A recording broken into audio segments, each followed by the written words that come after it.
Theme music running on radio side.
that was pretty unique, pretty creative. Now, they're talking the talk. Can Greenwich come out and walk the walk? The Blue Wave are just now coming onto the field at 3:56, 4 minutes before kickoff. And the rhetoric kicks in. The cheers from across the way, the Blues on this side. Well, you know they always talk about don't boo your opponent, cheer for your team. I think they're throwing that playbook out the window. Oh, absolutely. Absolutely. That playbook is going out the window. Blue Wave have just hit the field in the all-white sprinkled blue accents. Over is black as well. Of course, the element with the D has got the wave on it. Cardinals are in the red jerseys with the white sharp-style numbers that fade into the gold. And the white pants, that glistening white helmet with the Cardinal on the side. Yeah, it's a pretty classic look for both squads. I'm still not sure about the yellow rundown on the end of the Cardinal numbers. I don't know. It's a very unique touch. It just doesn't scream Greenwich football to me. But to each their own. We've seen a lot of different uniforms, both the NFL, college, and the high school level, come out with crazier things. So why not go for it? Why not? Come out here in just a moment. Peter Graham, starting quarterback. Sam Wilson, Will Purdy, J.H. Selesky, and Will Bothwell come out. Blue Wave, Cardinals, Evan Weigel, Spencer Hartley, Jack Warren, Alan Abernathy, and Guy Perry. They will send 4 captains out as is the tradition. And how good is it to see Spencer Hartley back in uniform, coming back from injury today? He was going to be a big part of this running game. He's only had 8 carries on the year. Hunter Clark has done the majority of the running, 34 carries, 178 yards, and 7 touchdowns. I expect Spencer Hartley to get a good amount of work today in the running game for the Cardinals.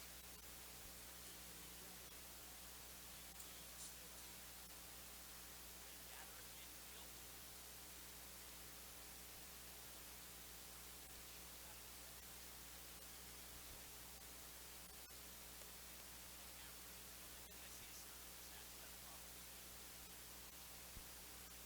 And both Greenwich and Darien at midfield now, getting the rules of the coin toss explained.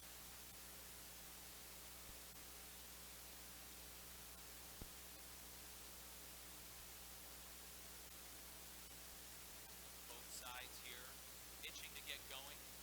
Pretty evenly distributed teams. When you look at the amount of players on each roster, you've got a long line of players on each side. A lot of times when you look at games, there's a complete mismatch for both of these squads going up against common opponents. So nice to see a nice even Matchup. I don't deal with the. And now we're going to welcome in the DAF media broadcast via Local Live and the Greenwich Athletic Foundation as well. So we'll welcome them in. Rob Adams, Chris Irway here at Cardinal Stadium. Everything is all synced up. What do we got on the coin toss? They never actually signaled anything. So if you can believe that. We're going to do something we never do. And I owe Sean a break. We're going to get a break. We're almost never able to bring you the national anthem. We have a change-up today. The national anthem is supposed to be performed via wireless microphone, and for the first time, literally, since I've been here, we have synced up with everything up here. This is like one of the coolest broadcasts we've ever done. We will bring in the And now, ladies and gentlemen, at this time, public please address rise announcer here, Nick Fesco. and turn eastward towards the American flag as we honor America with the singing of our national anthem by Greenwich High School student David Tovar. Oh, say, can you see by the dawn's early light what so proudly we hailed at the twilight's last gleaming, whose broad stripes and bright stars through the perilous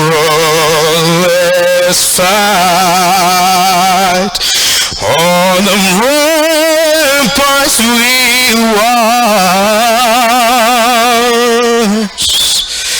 were so gallantly streaming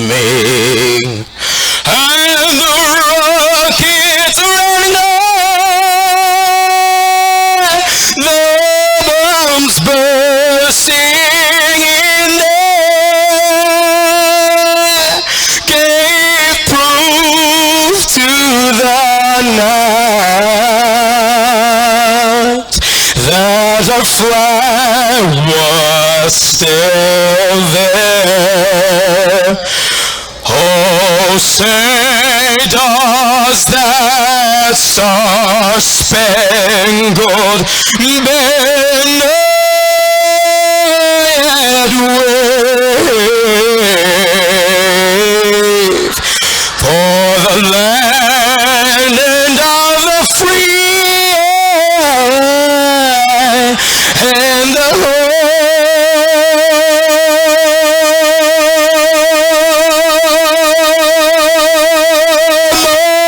of the brave. Let's make it possible, GHS. Let's have a game. He is fired up, and so are we. A quick break, the kickoff right after David this. Tovar, ladies and gentlemen. 1490 WGCH and Local Live, produced by DAF Media.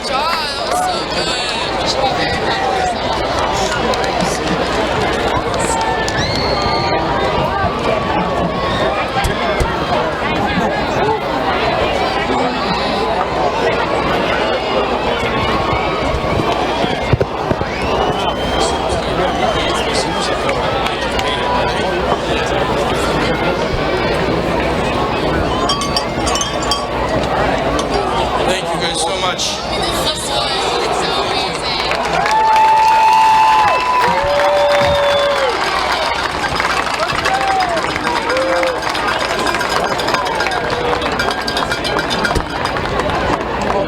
All right, let's play some football. The Blue Wave have come out onto the field. The Cardinals will get the ball first. Blue Wave in the white tops and bottoms. And again, we welcome you in here on DAF Media, via YouTube, Local Live via the Greenwich Athletic Foundation, and of course on 1490 WGCH. This game will also get a re-airing. Aaron Sears is on to kick for Darien. WON, probably next Friday Hunter night. Clark and Jake Shredder's With back John deep Rios, for he Grant. said I'd love to air it, and I figure by then, let's let the world hear it. Why not? Hunter Clark and Jake Shredders back to receive for the Cardinals. Couple guys to look out for. We talked about the running game, but look out for Kobe Camizio, AJ Barber, and Mason Weir, the three-headed monster receiver core for the Cardinals. AJ Barber, 14 catches on the year, 6 going for touchdowns. Aaron Sears is ready to put it in the air. We're ready to get it going. Finally, the hype is over. The approach and the right foot puts it in the air to the 9-yard line. Starting forward, Hunter Clark ducks down to the 37-yard line. Hunter Clark brings it up Tackled by past Teddy the Lair, Greenwich, junior 35 to safety for the Rob Capone 37. and the Blue Wave. Good field First position down, start for the Greenwich. Cardinals. They have to come out fast. Stop Talked about it in the finally by Teddy pregame. Putting a Lair. touchdown on the board right away would really shift the momentum, get them in a position that they haven't really seen here in the first 5 games, which is starting off nice and fast, putting Darien in a quick hole. Darien only given up 41 points on the year so far through 5 games. James Ranello has completed 74% of his passes, 977 yards. As Chris told you, 14 touchdowns, 1 INT. From the far side hash, they'll go a first down.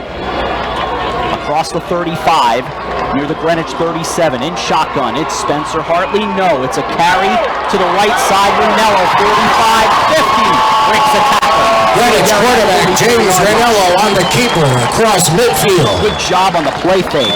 Absolutely love the call by Coach Morello and the offensive staff here. The Cardinals, they go that little zone read. You don't expect Ranello to keep it on the first play there. Maybe Spencer Hartley gets that football. Maybe Hunter Clark. Really good job by Ranello pulling that football away and taking it himself. First down for the Cardinals. Shotgun snap, play action, throwing, and it's intended for Barber at the 30. He was matched up man-to-man. Ranello's first down pass attempt incomplete. 5'11" junior cornerback, Intended but for it falls A.J. incomplete. Barber. Crowd wanted a flag, not going to get it. 2nd and 10. O'Malley looked like he got there slightly early, but I like the no call early on. We are not going to have a problem finding A.J. Barber today. He's got the neon stripes on today. You're right about that. Jonathan Demerjian leads our officials crew with Jay Cavanaugh, Kevin Mariconda, Tony Martinelli, Jeff Miller, and Anthony Rocco. 2nd and 10. Now to the ground after 2 really good play fakes by Ranello, but ducking down for a couple of yards off the right side on the hash mark. Hunter Clark takes it to the right. Get to the 39. Picks up about 3. Teddy Christensen, junior defensive tackle, 5'11". Third down and 7 for Greenwich. Stopped by Austin Dingle. And call it 7. Greenwich needs to be balanced if they're going to win this football game. A mix of run and pass, where Ranello's at his best is off that play action. You get the running game going, you fake those zone reads, those outside draws, and he can expose this seam in the defense against the Darien Blue Wave. Barber will line up as a slot receiver out to the left in a 3-receiver set, all out to that left side. Ranello takes, he does hand it off, gives it to Clark, who follows his lead with a flag down. He'll get across the 40. Clark takes it up the middle for a few, but there's a let's flag. See about the flag. Pretty conservative play call there on 3rd and long. Looks like it's in the vicinity of holding against the Cardinals. Wilson. And indeed, they are talking to Rob Trefone. He says, move him back.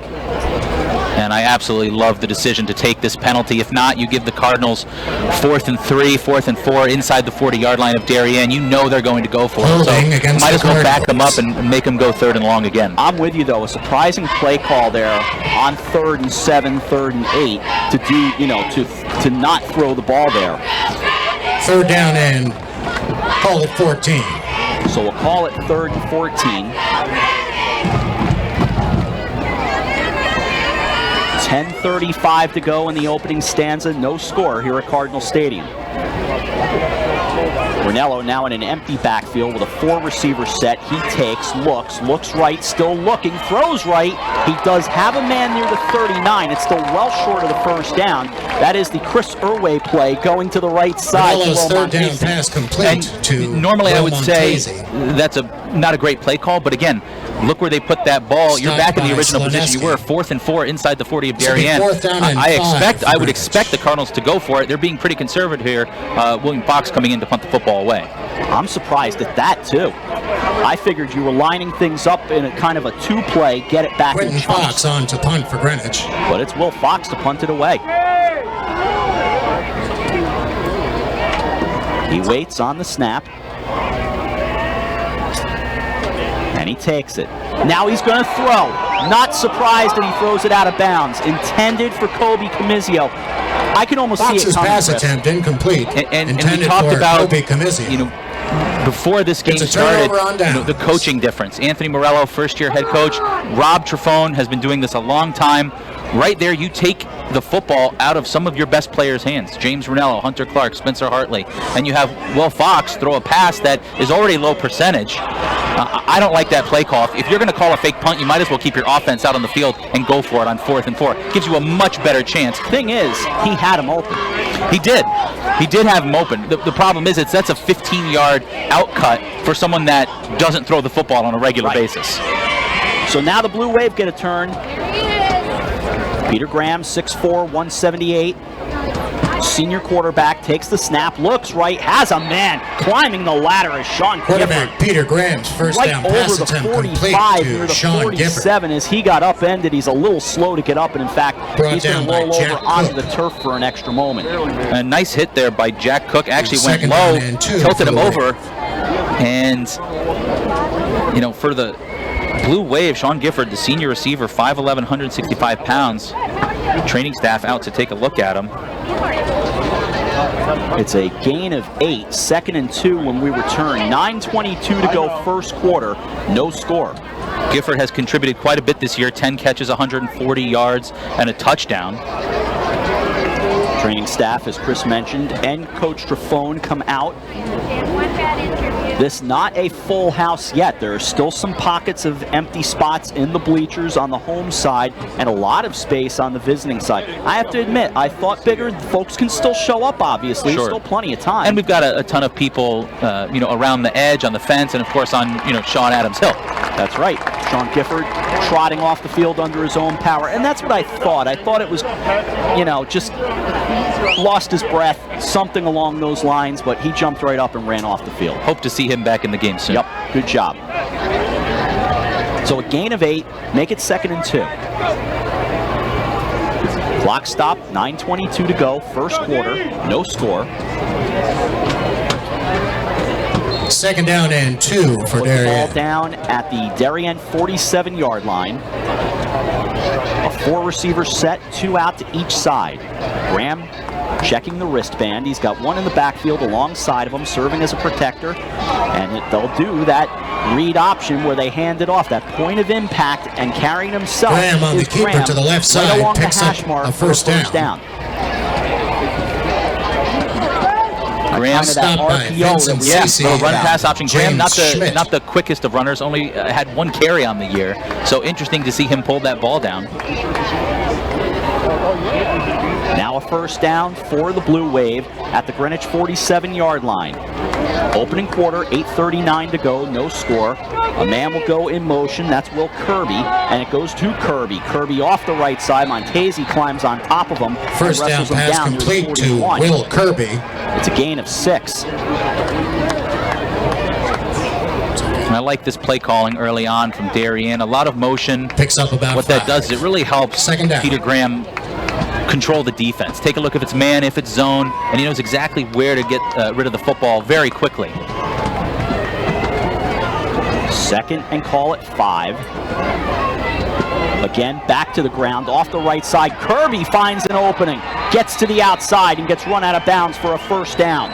Jack Cook. Kirby takes a handout to the right and picks up another Darien first down. The Darien Blue Wave. Really nice acceleration by Kirby there, getting the outside. On the year, just under 50 carries for 230 yards, 5 touchdowns. Averages almost 5 yards a carry. Now trying to climb into it. They've been a little quiet early on. First down near the 29. Blue Wave on the march. Send 3 receivers out to the left. 5 total. Throwing Graham. Diving catch. Had to come back to the ball. Hugo Mark making the stop on Gifford. Graham's pass complete to Gifford. It'll get about Picks up a few. down to the 27. Stopped by Hugo Mark. Side hash. Blue Wave moving Second down. from right to left.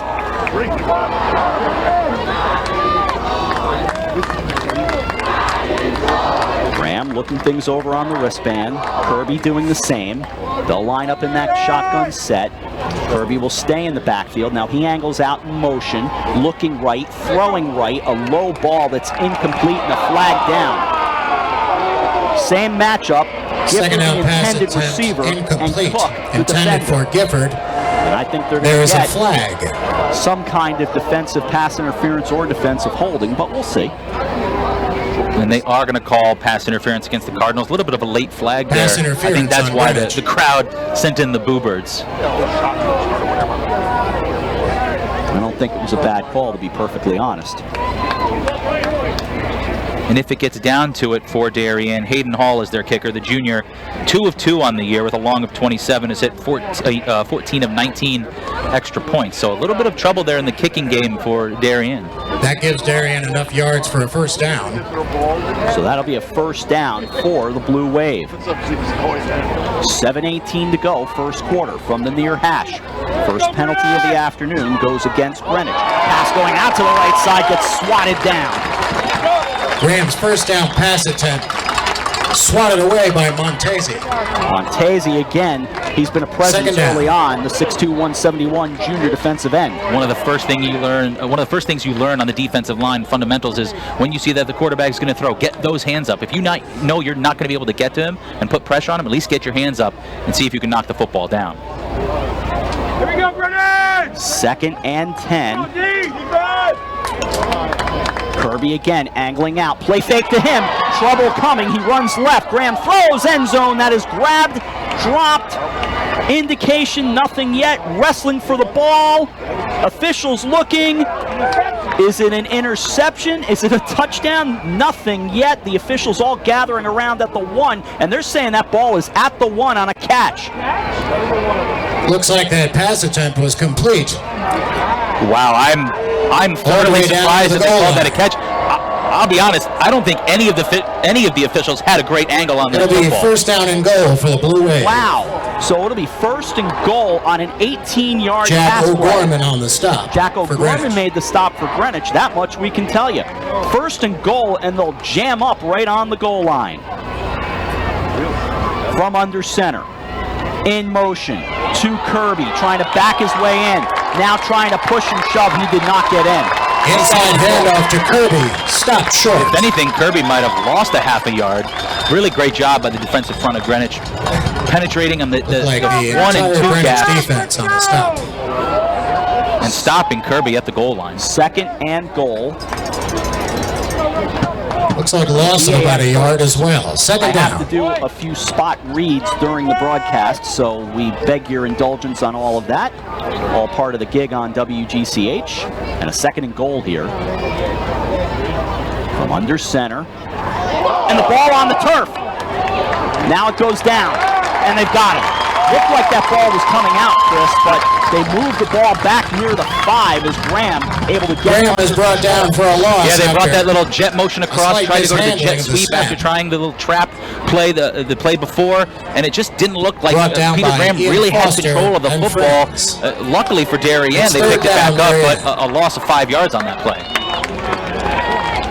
And the Blue Wave calls You their have to first think, timeout. how huge would it be if the Cardinals could hold the Blue Wave to a field goal right here? The Blue Wave want a timeout with 5:08 to go in the first quarter from Cardinal Stadium here in Greenwich. Glad you're aboard. Happy to be a part of all of this today. This was one of those broadcasts that, again, as we thought about it, just seemed best instead of sending all different groups out to cover it. Damian, Andrew, and I said, let's just combine the forces and make it a good day, and hopefully we're going to make it a great day for everyone. Absolutely. I think it was the right decision, and this has gone off without a hitch today. A lot of work by a lot of people, and I wish I could tell you every single name on this crew today, but we're certainly pleased to be a part of it. As the T-shirts getting fired into the crowd, a gentleman made a one-handed catch. Nicely done. Speaking of T-shirts, the Greenwich Youth Football League players here today, as they came in, if they were wearing a jersey, they were given It's third down, Darien, at the Do you Greenwich remember what it said? 5-yard line. It said, "Be the future." That's it. Third and goal. Near the 6. In shotgun. It's going to be Kirby, and flags for jumping. So the Wave going the wrong way right Flags now. are down.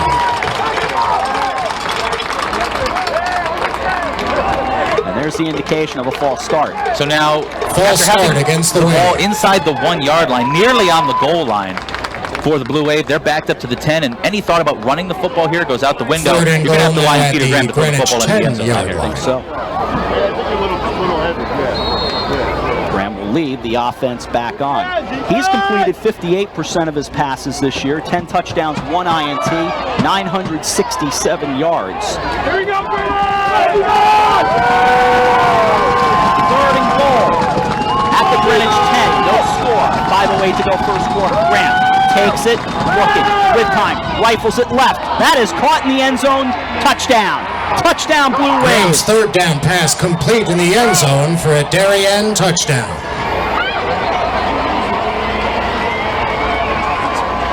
Pass caught by Jackson Peters. Senior Jackson Peters, 6'2", 180, makes the catch near the sideline.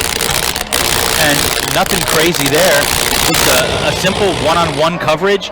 He runs a little comeback route to the front corner of the end zone. He's isolated on the left side. Really good throw by Peter Graham, right on the numbers. Great catch by Jackson Peters. Extra point coming up. Aaron Sears to do the honors. Snap is high, but put down. Kick on the way, kind of floats up and through. Kick is good. 5 minutes to go, first 5 quarter. minutes remaining. Darien First quarter. strikes first. Darien They lead 7-0. Greenwich, nothing. On the radio side, we're back to Cardinal Stadium right after this. This is Darien Greenwich Football on 1490 WGCH and Local Live, produced by DAF Media.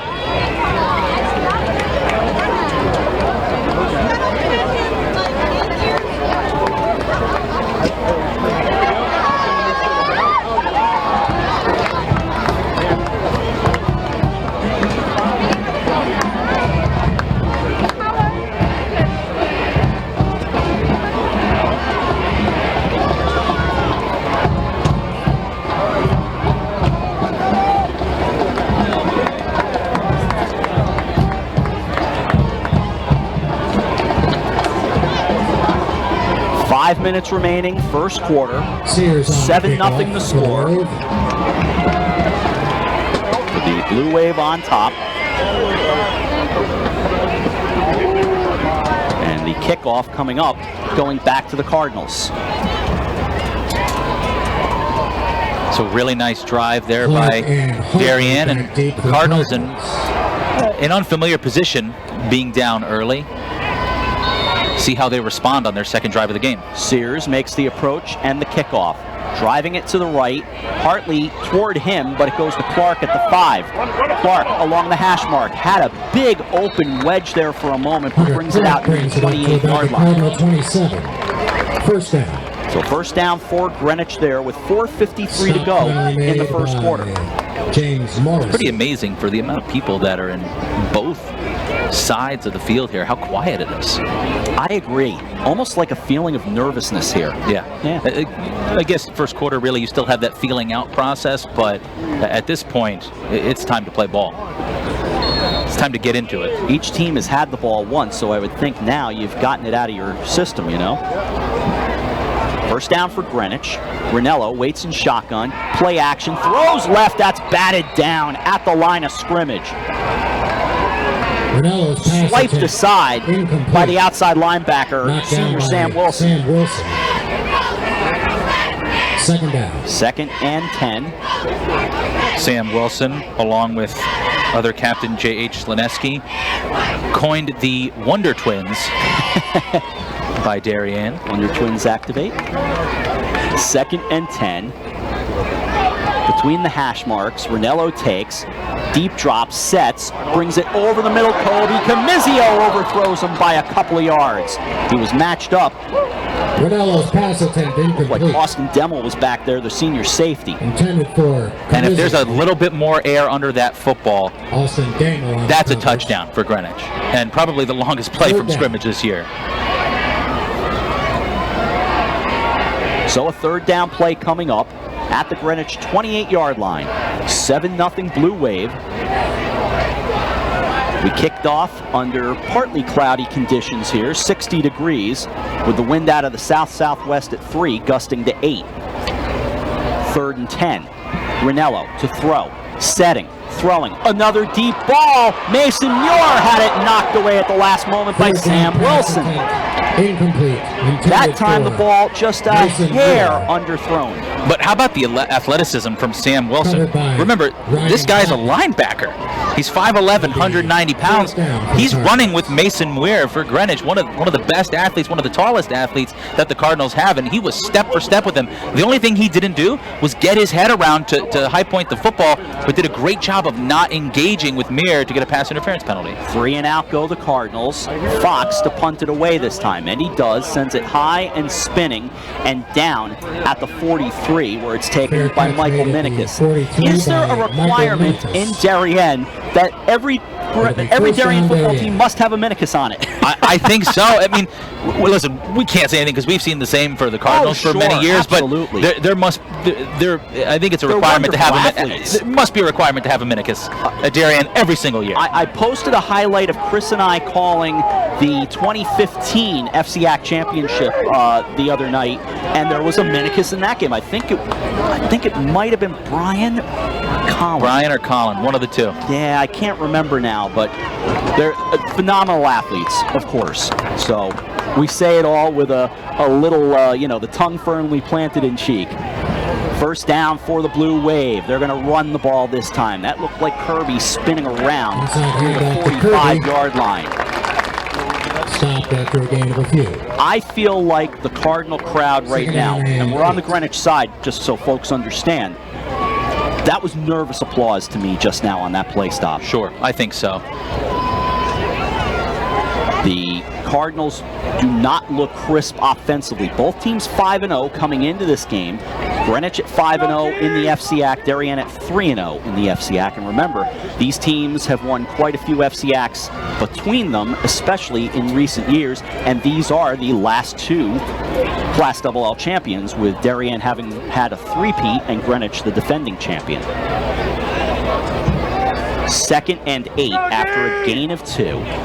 Graham takes, looking out to his right, now setting up over the middle, does throw, and that's incomplete. Was looking to find Gifford, in fact. Intended for Gifford. Gifford near midfield. Hugo Mark was standing nearby on coverage. Good pressure up the middle there by Nicholas Wright and Eddie Uteri. I think if Peter Graham had that one back, he would wait just a second longer to throw that football.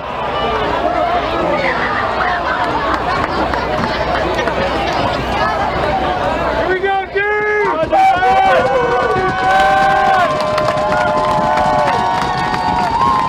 3rd and 8.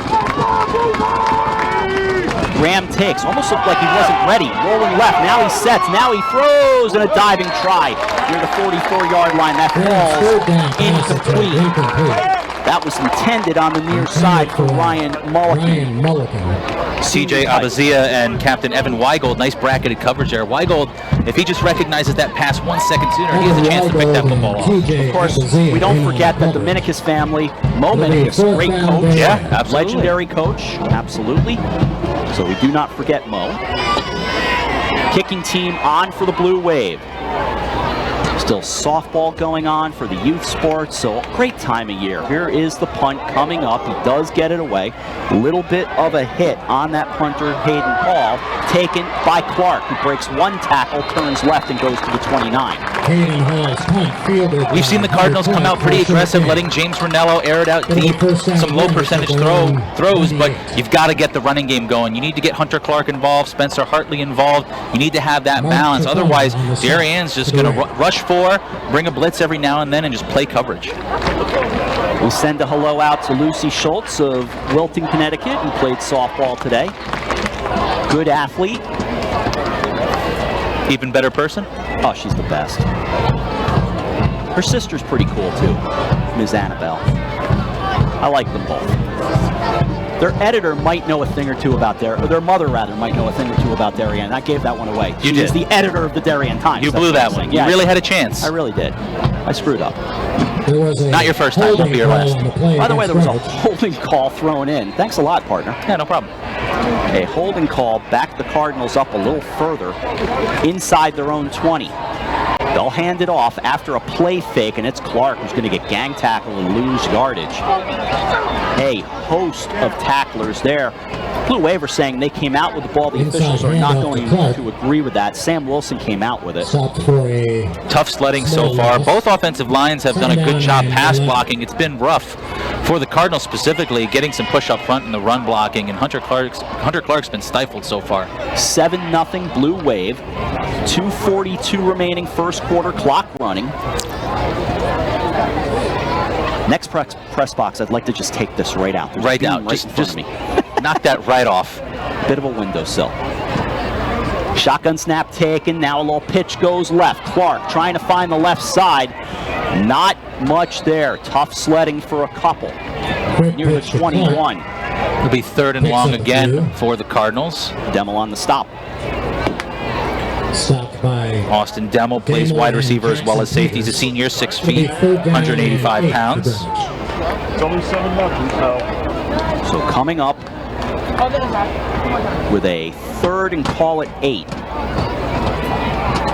Ranello to throw, steps up, brings it, throws it high. This is intercepted at the 39-yard line. Brought to the near side, trying to make the turn. Around the side he goes to the 10.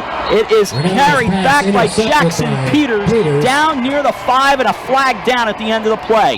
Brought down near the Greenwich 5-yard line. And that's a throw that James Ranello is going to want back. Ill-advised pass, no one open on that side of the field. It floats on him. Jackson Peters with an easy interception for the Blue Wave. It was intended for Matthew Pilk.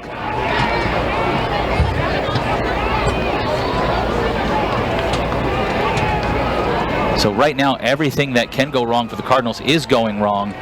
And you talked about at the beginning, Greenwich has been a slow-starting team, and that's exactly what's going on. Personal foul against The thing about that, yeah, they're going to get a personal foul against Darien, so it's going to back them up a little bit.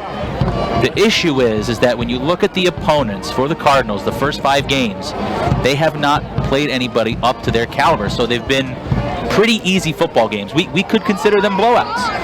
So when you come up against a team that's at an equal playing field in terms of talent and you start slow, you put yourself at that much more of a disadvantage. One thing the Blue Wave have seen, they have seen Southington. Yep. Southington, a top 10 team. So you kind of feel a little differently. That tests them a little bit. And they saw Southington, and even more importantly, they took care of business against Southington. Southington at number 9 in the game time poll. Ball coming over to the near hash mark following the penalty that moves them back near the 21 after a 15-yarder. To throw, looking right, breaking a tackle, making the catch, down at the goal line and in, touchdown Blue Wave. It goes to Ryan Mulligan for a 21-yard touchdown, and the Blue Wave are striking big. It's 13-0. Jack Cook was right there, actually hit Milliken as soon as he caught the football, just wasn't able to hold on. Great job by Milliken, keeping his momentum, breaking that tackle, and diving into the end zone. And now if you're the Cardinals, down 2 scores, really need to regroup here. And think about this. When was the last time Greenwich was down 2 scores? I have a feeling I know the answer, and I think I know the team. Anything else, Mr. Encyclopedia Britannica? I don't know that I'm right, but I think I'm pretty close. Extra points coming up, and if you think about it, it's not all that hard. Sears, extra point, up and good. And the kick is good. 2017 state championship. They were down 2 scores to the Darien Blue Wave. It's like deja vu all over again. You got it, Yogi. 93 seconds remaining in the first quarter. 14-0 Blue Wave. This is the Darien Greenwich football game on 1490 WGCH and Local Live, produced by DAF Media.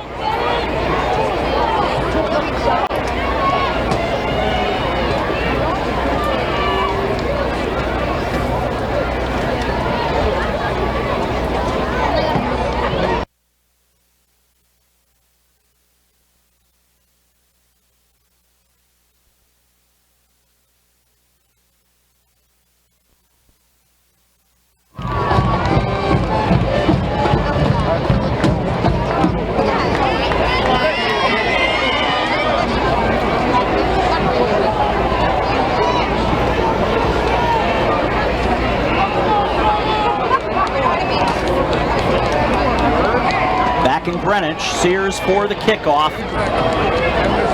14-0 Blue Wave. Shredders back deep for Greenwich. Jake Shredders is deep. For the Wave. Here's the approach in the kickoff. It is coming down at the 8-yard line with a head of steam. Shredders turns right and across the 25 to the 27. Shredders brings it across the 25 to about the Cardinals' 27. Well, we're going to find out about the fortitude of the Cardinals right now. And I think we're going to see about the resiliency of their first-year starting quarterback, James Ranello. Really learned a lot from Gavin Muir the past couple years. Gavin took him under his wing, set all sorts of state records. And now it's up to Ranello to lead this Cardinal offense out of the basement right now. Out come the Cardinals in the red and the white. Mason Muir will be the receiver out to the left. Matthew Pilk will be on that left side as well. A.J. Barber goes out to the right. Jumbled up toward the right side of the line. They will go to the ground, and it's just not happening right now. Ducking underneath is Hartley. Hartley takes trying to get back to the line of scrimmage, but stop for no gain. And Will Bothwell, the captain, number 52 for the Blue Wave, the defensive end, senior, 6 feet, 197 pounds. A little bit undersized, but I'll tell you what, he is in the backfield every single play, blowing up this running game of Cardinals. 60 seconds remaining, first quarter, 14-0 Darien.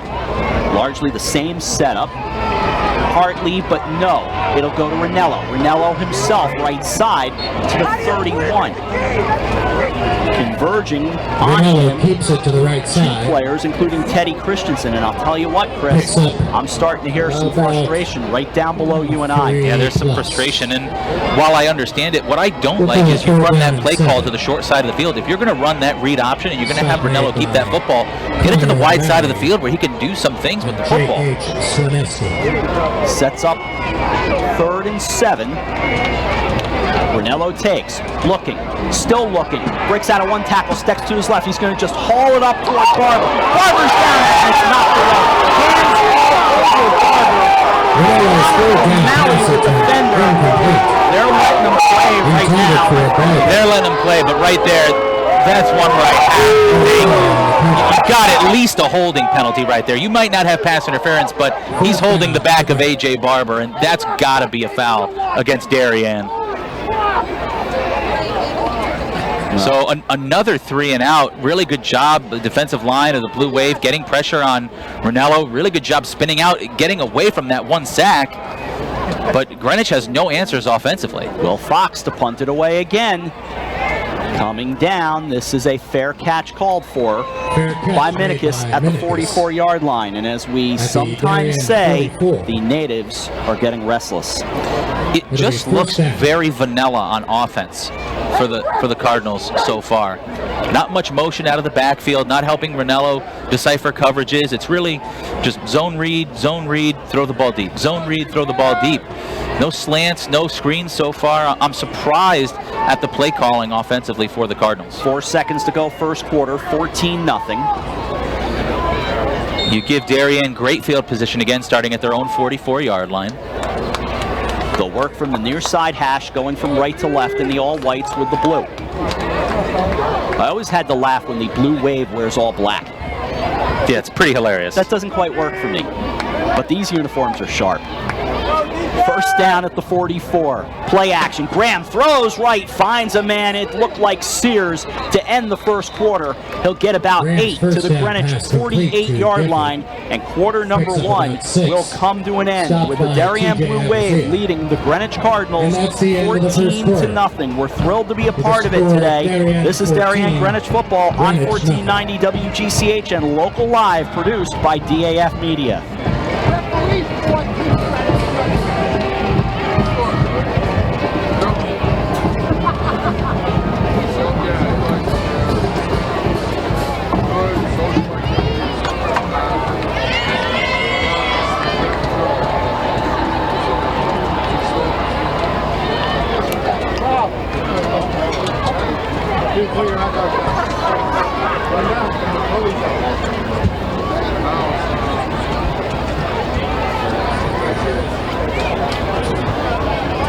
Wherever you're checking in, we're glad you are being a part of it. Rob Adams with Chris Irway up here in the booth, Damian Andrew and the crew from DAF Media, local live, of course, and the Greenwich Athletic Foundation. We're having a lot of fun here at Cardinal Stadium. 14-0 the score. Hector from North Carolina is giving me some grief and saying how much he likes you, which is never a good thing. Hector's a smart man. He also happens to be my niece's husband, so I'll cut him a break. There you go. Good for you. Thank you. 2nd and 2. 14-0 Darien. Start of quarter number 2. In shotgun is Graham. He drops back, looking to his right. Now brings it over the middle. He's got Minikis on the run. He's got it, and he's inside the 10 for a 1st and goal with a late flag coming in. I mean, this is just one-sided right now. It is all Darien. Right there, Minikis, right down the seam, little post route, beats the defenders. Easy pitch and catch. Going to get a penalty. It looks like Darien thinks it's against Greenwich, maybe a face mask. I was wondering that. Horse collar tackle. There you go. So that's going to bring it inside the 5-yard line, and Darien has a chance to go up 3 scores here. And they walk the ball inside the 5 to the 3. It'll be 1st and goal at the Greenwich 3-yard line. I've got that for penalty number 3 on Greenwich. 9 seconds into the second quarter, 14-0, and it might get, I can't even believe I'm going to say the word ugly, but it might in a moment. Ball on the far hash. From left to right go the Blue Wave. They'll stack up on the line of scrimmage. Put one in the backfield. Now one goes in motion. Inside handoff goes to Kirby. Kirby pushes right into the end zone. Touchdown, Blue Wave. Handoff to Kirby, who brings it across. That tight flex bone formation with 2 wing backs. Kirby in the backfield, almost lined up like a fullback. Just an easy little dive play. Good push up front by the offensive line. And a stunned, silent crowd here at Cardinal Stadium. 32 seconds into the second quarter. And Sears for the point after. We are very early on here. This game is far from over, but for all those people that thought this could be the game of the year, myself included, It is shaping up to be something completely different right now. Matthew Fiorita is the holder for the extra point. That is up and good. And the kick is good. The Greenwich Cardinals are in a huge hole now, and the Darien Blue Wave are absolutely in control. Darien 21, Greenwich nothing. 11:28 to go before halftime. This is Darien Greenwich football on 1490 WGCH and local live, produced by DAF Media.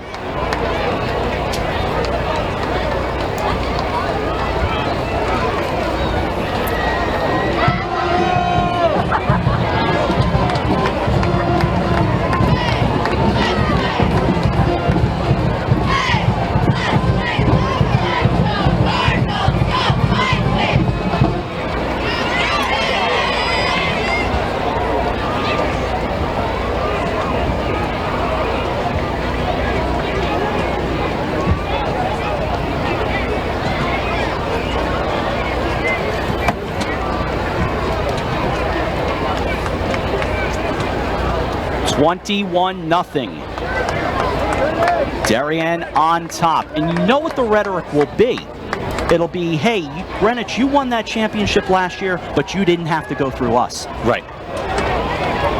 And unfortunately, that's not only going to be the rhetoric, that's going to be the truth. They didn't have to go through Darien last year. No, Darien got knocked off.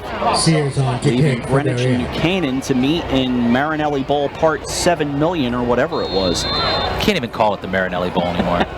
Well, now you really can't. No, now you really can't. Here's the kickoff. Clark at the 9 from the near side, starts, finds an opening, ducks through, gets to the 31, wrestled down near the 34, and that ball's on the turf, by the way. No indication yet. Looks like Greenwich recovered that ball. Looks like Kobe Comizio did. Luck brings it ahead. And think about that, if Darien recovers that fumble. But the Cardinals keep the ball. Pretty decent field position again. First down, Cardinals. It looks like before they come out, going to have a little bit of a powwow conversation on the sideline here. Try to get the ship righted here for the Cardinals. If you can come out and put a touchdown on the board on this drive, have your defense step up, which they have not been able to do so far, you can get right back into this football game. But you have to put a sustained drive together, back-to-back 3-and-outs, the past 2 possessions for the Cardinals. Head coach Anthony Morello, his offensive coordinator is Dak Newton. And the Cardinals were ready to go. Both programs, because they're such good programs, have very large coaching staffs.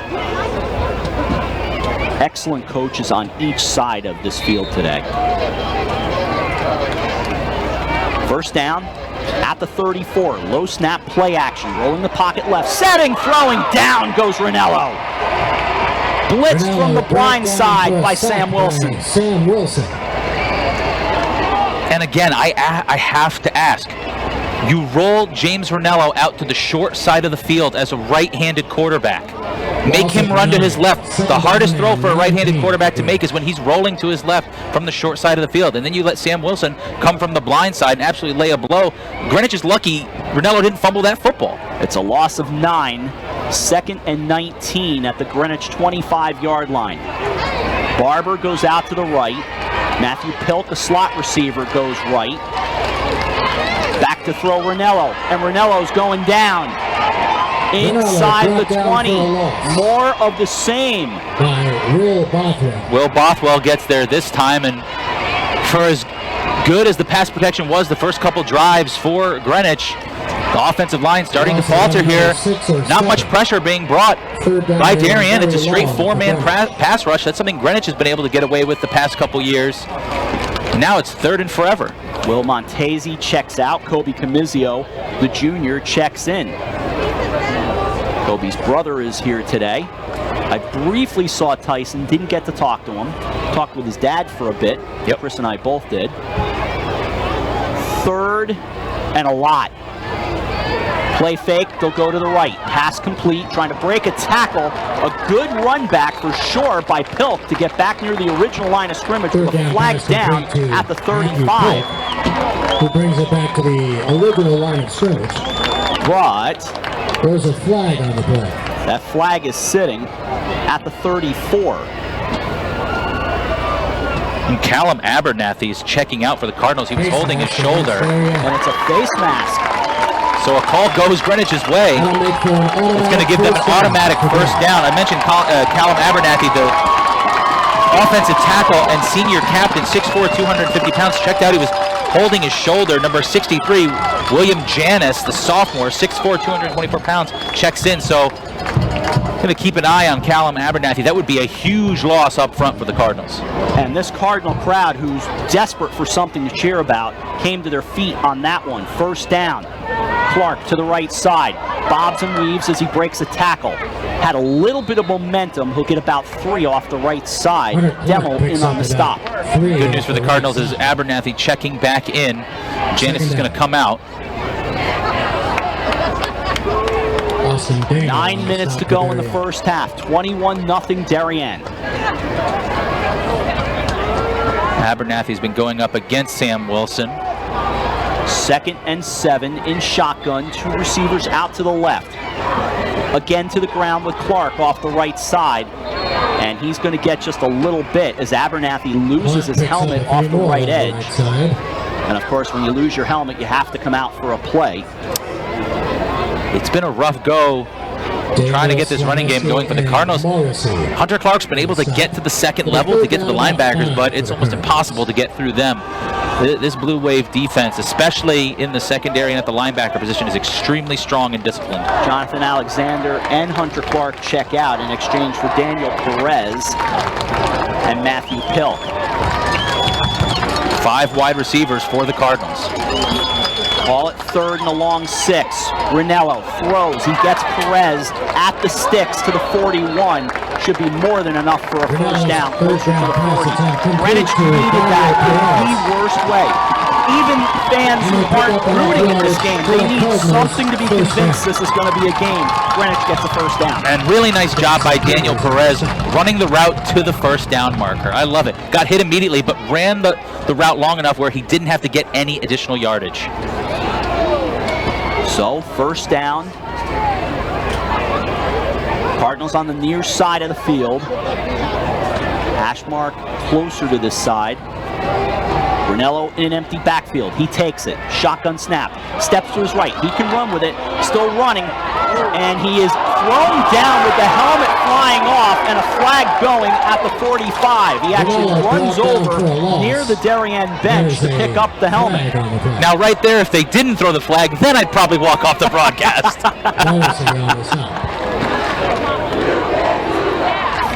So going to get another personal foul. And an obvious face mask against Darien. It's going to give them another automatic first down and a free 15 yards. I'm not sure James Ranello even saw him coming in. I'm not sure either. It looked like he didn't even see him, and he thought about throwing it, thought about running it, couldn't decide, and then all of a sudden, he was on him, and specifically on his helmet. Nice job by both fan bases today. As we mentioned, the white out for the Blue Wave, pink out for Greenwich. During the national anthem, the Darien student section pulled a little LeBron James. They like little powder. Yep, they like their talcum powder. A first down at the Blue Wave 30 on the far hash. Ranello with Clark in the backfield. Clark will not take it. It's a play action pass out to Muir. Muir trying to break free. They just telegraphed that play too much. There were 4 tacklers there for the Blue Wave, including J.H. Slaneski. There were 4 defenders out there and only 1 blocker, A.J. Barber. Stopped for no gain. And Barber has been neutralized so far. Nothing going on for A.J. Barber. They've tried to connect with him a few times on the deep ball. Just nothing happening for the Cardinals offensively, and not for a couple of face masks. This drive would have been over. It is paramount that they get the ball in the end zone right here. A.J. Barber, the second leading receiver for Greenwich, 14 catches and 6 touchdowns. 2nd and 12 to throw. Ranello throws right. That does go to Barber to get him into the mix, but he's tackled immediately near the Darien 30-yard line. Pass complete to Barber. Again, I just don't understand that. That's a 1-yard pass. You might as well run the football. 6 minutes to go in the first half. 21-0 Blue Wave. A 3rd and 11 coming up. The DAF media guys continuing to work their tails off. I'm seeing Damian and Bruce running up and down these stairs all afternoon. Got to give credit to Bruce Ferguson. He's getting his cardio in today. He absolutely is. A 3rd down play coming up with 5:38 remaining in the first half. Ranello in an empty backfield. He takes it, sets, deep drop, steps up. He's in trouble, breaks free, runs to the left. He can still throw it if he can get it away. He cannot. He'll get back near the 30, but he got chased down by Bothwell, who is just, that's great speed. Bothwell, nice job chasing down Ranello. Really good job keeping him in the pocket for the most part. Right there, he gets out of it and is able to get to the outside. Just nowhere to go with the football. Really good coverage by Darien there. 4th down coming up. Cardinals keeping the offense on the field in a 21-0 game. 4:55 remaining in the first half at what I would describe as a stunned Cardinal Stadium right now. I agree, and I like the play call here, going for it on 4th down. You could try a long field goal, but I think going for it is the right play. We're talking 47 yards from here. 4th and long, 4th and 10. Ranello, who's been running for his life, he's heading back into Stanford, and he's pulled down at the 49. Brought down for a loss. And that's number 33 for Darien. David Ivanchek. Is that name familiar? You mean the leading sack man in the state history? Mark Ivanchek, of course. And just a myriad of follies here for the Cardinals. Right there on 4th down. If you're James Ranello, it's 4th down. Just chuck it into the end zone. Do something. You can't take a sack there, especially as far back. Now you put the ball at midfield for Darien. They get the ball back. Greenwich had the chance to turn the momentum there. Instead, it's right back in Darien's favor. The wide receivers can't get separation. They all but abandoned the running game on that drive. It was 5 wide receivers almost the entire drive. So the running game isn't even a factor anymore. And now Darien has a chance to put more points on the board. By the way, guess what 2 broadcasters called Mark Ivanchek's state record sack? That would have been you and I. Surprise, surprise. The A-team strikes again. Ball at midfield. Play fake. It's Graham running it. Again, that run pass option, that point of impact, and he runs it for about 5. Nice job by Peter Graham there, reading the defensive end, reading Eddie Ayuteri up the middle of Greenwich, pulls that football back, gets a nice 5-yard gain on 1st down. That, according to the numbers we have, only his 3rd run of the year. I don't know how accurate that is, but that's what the numbers say. Don't blame me, but blame Max Preps. I will not. Under 4 to go in the first half. Cardinals look like they'll rush 7, rolling, throwing right, almost intercepted. Intended for Mulliken. And they have gone back to that little play action slant over the middle right there. Jack Cook had a chance for the interception. Probably should have picked it off right there. Good job of reading that for the free safety. Junior Jack Cook in on the stop. Well, you know who we have not thanked, by the way? DJ Ferrano came bearing gifts today for you and I. We'll get to that after this. 3rd and 5. Greenwich in need of a stop to throw Graham. Graham throws it, and wide open, my goodness, was Minikis. That ball bounced through his arms and then really through the arms of Zane Nye, the defender, as well. That's just a classic case of looking before you catch the football. Minikis wide open, catches that football probably 99 times out of 100. Right there, just looked a little bit, went right through his hands. And a flag down back near the 38. DJ Ferrano, by the way, showed up with these 2 great-looking black polos with 2 logos on them. One, the WGCH logo, and a Greenwich football logo was on it as well as a gift to Chris and myself. Very cool. My thanks to the Ferrano family and to DJ especially. Absolutely. That was very thoughtful. We would not say no if the same shows up with the Darien logo either. We are fair to all sides. We are as fair as you can be. It's going to be a hold against Greenwich. That's going to give Darien an automatic 1st down. Holding call. That'll be penalty number 4 against the team known as Big Red.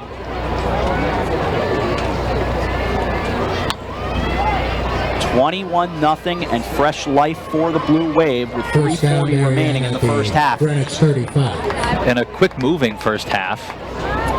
Cardinals running out of time here in this first half of play. Darien driving down, now inside the 40-yard line of the Cardinals. Trying to put another touchdown on the board here. Minikis one-on-one right now on the outside with Zane Nye, the junior. 5'9", 147 pounds. Cardinals blitzing. It's an option to the wide side of the field, and able to make the turn is Kirby inside the 30 near the 26. Kirby takes a pitch. He got matched up with Vincent Cece, whose name we have not mentioned so far. The leading tackler for the Cardinals, Vincent Cece. It's a gain of 9, 2nd and 1. 3:19 to go first half, 21-0. Vincent Cece on the year, the junior, 42 total tackles, 24 solo, 18 assisted, 7 tackles for loss. Really nice job by the Blue Wave, just mixing up the offense. We've seen the spread, we've seen the tight flex bone formation on the goal line. Right there, we see a little speed option run. Ball really breaking out everything. Closer to the near hash, near the 26. Graham in shotgun. And right at the snap, a flag flew, and it is a false start against the Blue Wave. False start against Darien. So a penalty number 5 against Darien. So a false start against Darien, going to back them up, make it second down, about 6. You played for him. What makes Rob Trifone good? He's the ultimate mad scientist, is the way I like to think about it. Now, football has changed a lot since I played and he coached, but he really coaches the same way. Fundamentals, repetition, perfection. And that's really what it is about with him. It's being creative, and it's about evolving over time. That's something that Coach Trifone has really been able to do over the years. Trying to win his 247th game, and on second down, they'll try the right side. That in his career, stretching, of course, from Brian McMahon to Darien. Inside the 30 he goes, down near the 27-yard line, and a third down coming up again. Critical third down plays, and that's been one of Greenwich's big problems so far. Darien letting the clock run down here a bit. I think this is probably 2-down territory for the Blue Wave if they don't pick it up here on third down. 1:59 remaining first half, 21-0 Blue Wave. Shotgun snap, rolling the pocket right, setting, throwing, lobbing. Minikis bobbled and dropped near the goal line. Barber back on coverage, it's fourth down. Double covered there. Minikis actually still got open against the double coverage. Probably should have caught that football for a touchdown. Probably should have. Nye, Cook, and Barber in on the cover. Zane Nye was also back there. Zane follows me on Instagram. Always liking my stuff. I always appreciate that. You think Peter Graham likes Michael Minikis as a target? I would think so. They're looking at him every single deep ball. Ball sits at the 27 in Greenwich territory. 1:45 remaining first half. 3 receivers left, 2 right. Graham empty backfield, quick pass right, incomplete. And a flag down on the other side of the field. It was intended for Mulligan. I really like the job that Peter Graham did there. It's going to be a false start against, or an illegal formation against Darien, so the play wouldn't have counted, but they had Greenwich a little bit confused there. They went with a quick count, clapped his hands, he got the ball. Milliken was open, just couldn't bring it in. It wouldn't have counted anyway, but Greenwich gets the ball back. Really a defining play for this Cardinal defense. They finally get off the field. Now with 1:41 minutes and some timeouts left, how aggressive does Greenwich get? Do they just take a knee and go in for the first half, down 3 scores? I expect to see them come out here and try to put points on the board in this last drive. Among some of the faces seen here today, we mentioned Gary Delabate earlier. I know John Cini is here across the way, but right down below us, Mark Ducre and Maureen Ducre, just celebrating an anniversary not too long ago. So they haven't been able to get to a game. 25 years, I believe. I believe so. And there's a wave from them. 1:41 remaining first half to throw. Bringing left, that goes to Muir. Muir for about 8 on the left side, tackled almost immediately near the 35-yard line. So we'll see Greenwich go to that 2-minute offense, that hurry up. Jackson Peters made the stop. They'll put the ball to 35. 1:23 remaining in the first half. Greenwich with all 3 timeouts. And I thought they were going to go to a hurry up. The offensive line got up there quickly, but they are taking their sweet time right now. Hartley in the backfield alongside of Ranello, who takes, sets, looks, throws, goes deep. He's got Kobe Comizio wide open. He's gone. 20, 10, 5, touchdown. And the Cardinal crazies come right back with the pink talcum powder to match the Darien Blue Wave's white. Kobe Comizio, beautiful skinny post route, a broken coverage by the Darien Blue Wave defense, and the Cardinals are on the board. Absolutely essential to this. If you want a ball game today, Greenwich had to strike, and they do. 65 yards and a Greenwich touchdown. Greenwich and James Ranello has been looking for that play all game long. They do the formation in which they send most of the line out to the left for the extra point. Now they line them all up to kick it. It's Ben Howarth on for the point after. That little swinging gate. Just in case. Snap is good. Spot kick. It is up, and it is good. 58 seconds remaining in the first half. We'll stay here. We've got a ball game now. Maybe. Greenwich trails Darien 21-7. Now, it is extremely important that you don't let Darien drive down the field and put points on the board here. Then, you have to regroup at halftime, and you have to do it again. Remember, Greenwich got the football to start this game. Darien's going to get the football coming out of halftime, so you got to come up with back-to-back stops if you're this Cardinal defense. Well, you talk about another mad scientist. That is Greenwich defensive coordinator Brian Hochter.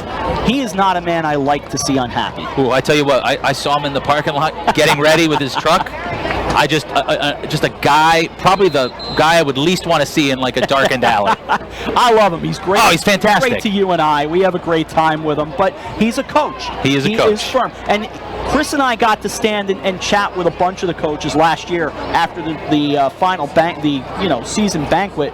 He was great with us. You know, you get to know these guys a little bit. You get a little bit of insight on them. Obviously, we know some of the Darien guys as well, so you know you'll learn some stuff there.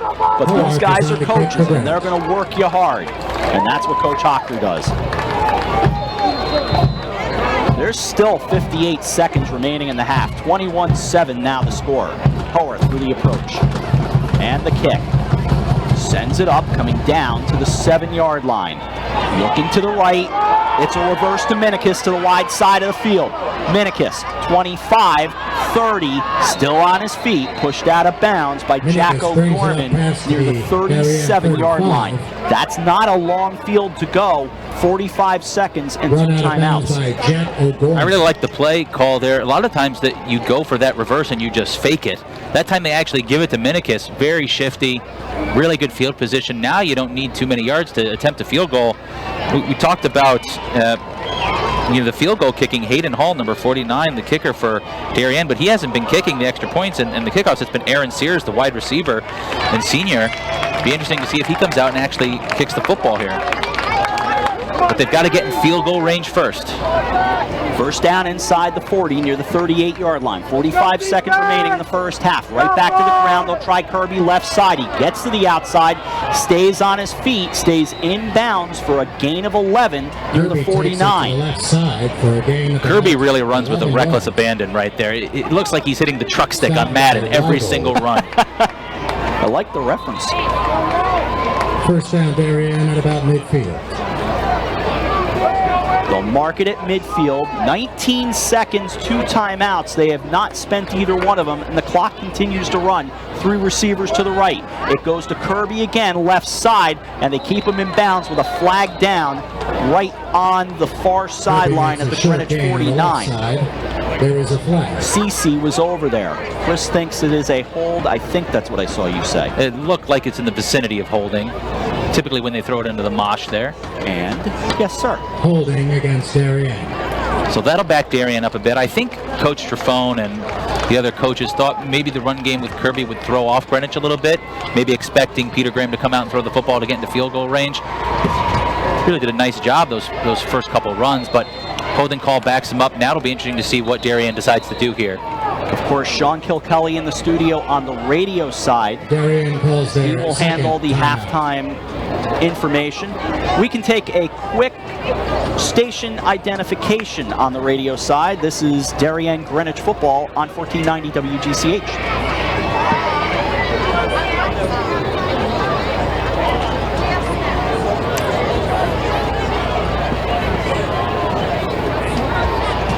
Cardinal Stadium, Greenwich, Connecticut. Rob Adams, Chris Irway, along with Damian Andrew and the entire DAF media crew, Local Live, and the Greenwich Athletic Foundation. Happy that you are along for the ride. 21-7, Darien on top of Greenwich. A timeout was spent by the Blue Wave with 4 seconds remaining. So the Blue Wave down to 1 timeout. After the penalty, they sit back at their own 40, moving from left to right. They send 3 receivers to the near side right. Graham takes, looks, sets up, throws just what is a screen to the left side, but there's plenty of running room to the right. And breaking tackles, at least initially, Jackson Peters is run down at the 45 by A.J. Barber, and the first half will come to an end on that note. That's the end of the first half. So for the Greenwich Cardinals, as they sprint off the field, what a drive. That last throw by James Ranello absolutely got them back in this football game. Still down 2 touchdowns. This Darien defense is fierce. Greenwich needs to come out and pitch a shutout in the second half. I think if they can do that, limit the scoring opportunities for Darien, try to cause some havoc in the backfield, they can get right back into this football game. It's going to be a tall order, but it can be done. We'll throw things back on the radio side to Sean Kilkelly in the studio. He's got the halftime extravaganza. DAF Media will bring you the pictures from Cardinal Stadium. Halftime in this big showdown. Right now, Darien having the better of it. Blue Wave 21, Greenwich 7. You're watching Darien Greenwich football, and you're listening to it on 1490 WGCH. You're watching it on Local Live, produced by DAF Media.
Varsity dance squad.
Lisa Santana. Thank you, Sean Kilkelly. Welcome Lexi back to Cardinal Valenti. Stadium. Lindsay Sylvester. Well, all right. Maddie Put on your Gonzalez. mad scientist coat. What do you do for the second half? Cordini. I think it's really simple if you're Natalia Coach Rob Cruz. Trifone. Keep doing what you're doing. Nicole Spread the ball around. Enrique. Trust in Peter Graham. Trust in Will Kirby. Olivia And on defense, Turnbull. keep getting to James Ranello. Don't sit Valeria back. Romero. Keep putting the pressure on him. Make him And force the football down the Victoria field and completely Cece. take away the running game for the Cardinals. For Coach Let's hear it, ladies Morello, and on gentlemen, offense, for your you've got to do something different. It 2019 can't just be a bomb every Varsity play. Cheers. You're only going to hit Kobe Comizio or Mason Muir wide open every once in a while. Brunswick and Avon Old Farms, by the way, across town are heading to overtime, tied at 28. So they've got a good one over at Robert L. Cosby Field. I think if you're Coach Morello and you're Coach Hochter and you're Coach Newton, offensively, try to get balanced again. You've got to get Hunter Clark going. You got to get Spencer Hartley involved. Maybe some running back screens out of the backfield to negate that pressure from the defensive line. Try to catch Darien off guard. And defensively, I think they did a good job of adjusting late in the second quarter there. I think you've got to play press coverage. I think these quick slants over the middle off play action from Peter Graham are absolutely killing Greenwich, and eliminate the penalties. First things first, come out and stop them on offense here. Get within one score. Take it one play at a time. That's really all you can do at this point, because it did not feel or sound good here in the first half, at least if you were a Greenwich fan. And if you're just a fan of good, close football, at 21-0, there was a feeling in this place like this one might be over. Yeah, is this thing going to get out of hand? Yeah. Turns out it didn't. Darien went for it deep in Greenwich territory in 4th and 2. Didn't complete the pass. There was a penalty, so it wouldn't have counted anyway.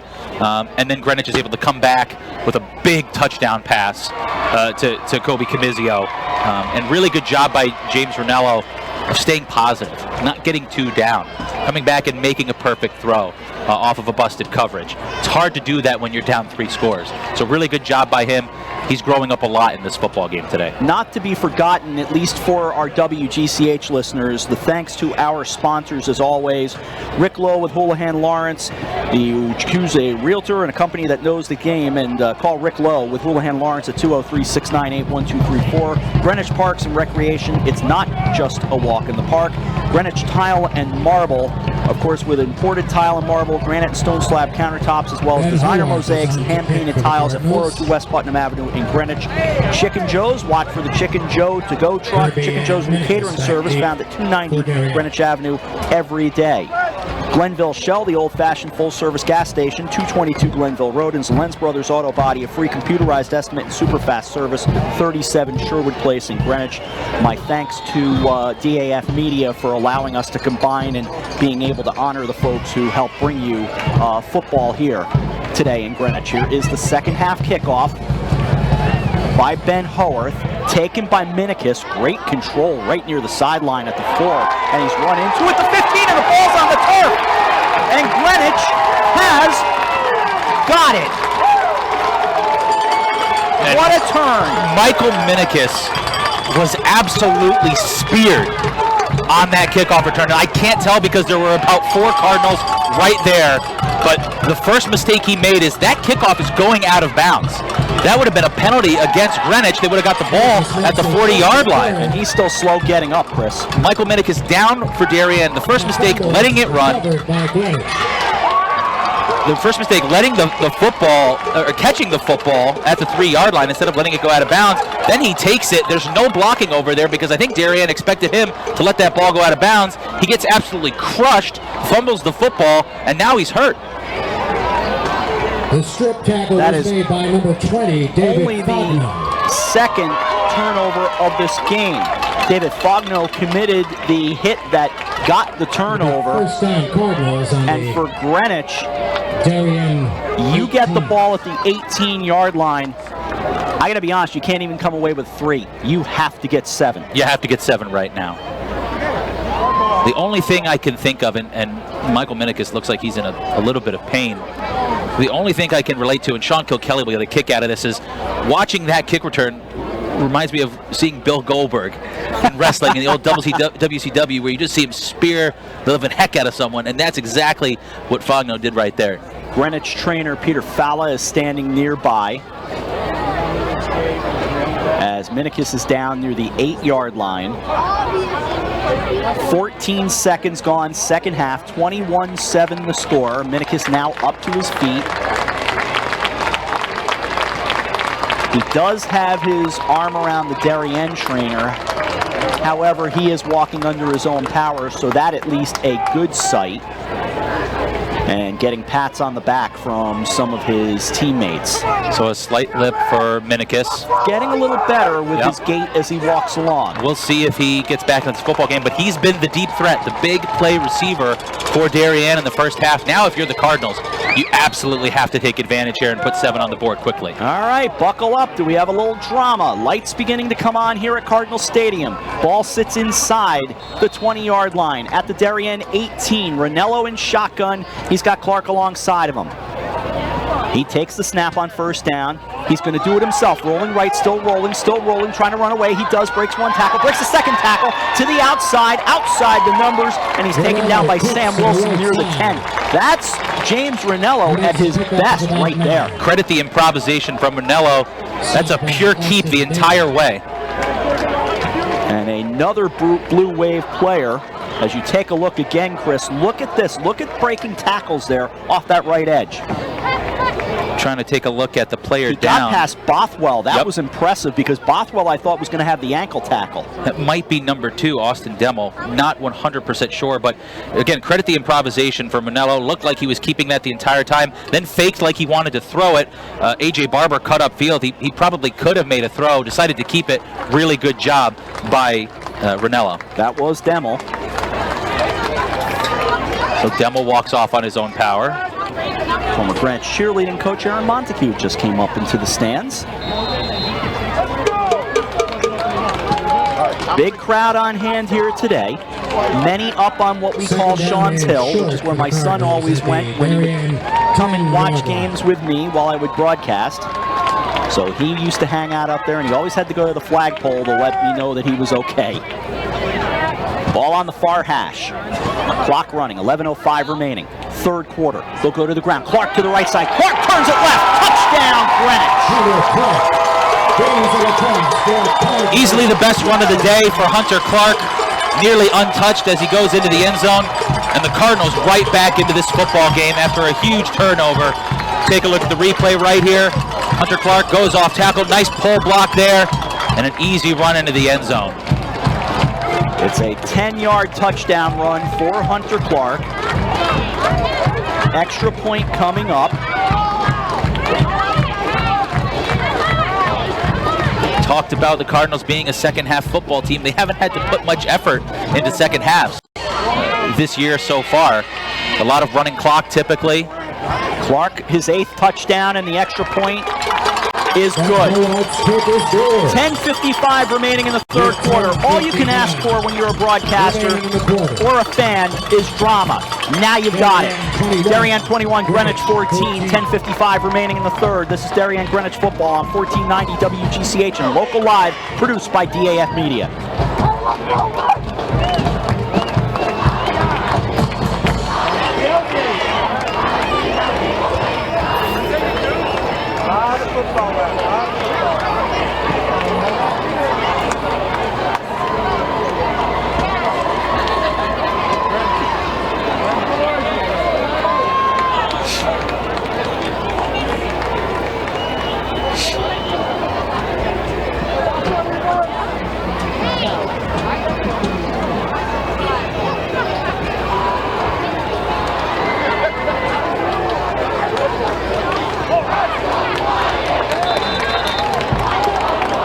That's my man Jimmy Caparelli walking down on the track, right down near the track, listening to the broadcast today.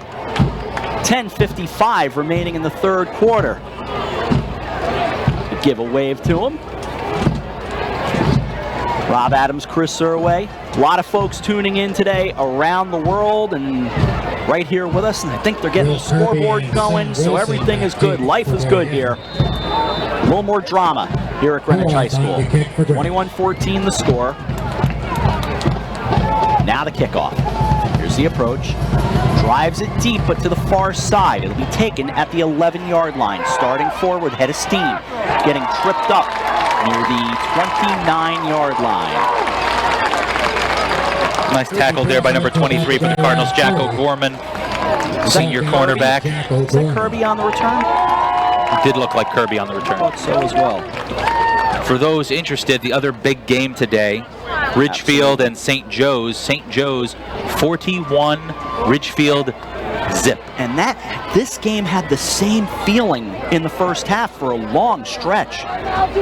These two games going completely opposite directions right now. Well, we will see. First down for the Blue Wave. They will come out, go left to right. Aaron Sears, the receiver, goes out to the right. Slot right goes Sean Gifford. Play fake, they'll lob it on a screen left side. That's incomplete. All sorts of confusion. And Peter Graham is not happy. He got that football, looked like he wanted to hand it off, then threw that swing pass, almost looked like a backward pass initially. They ruled it a forward pass. But Darien, all sorts of confusion right now.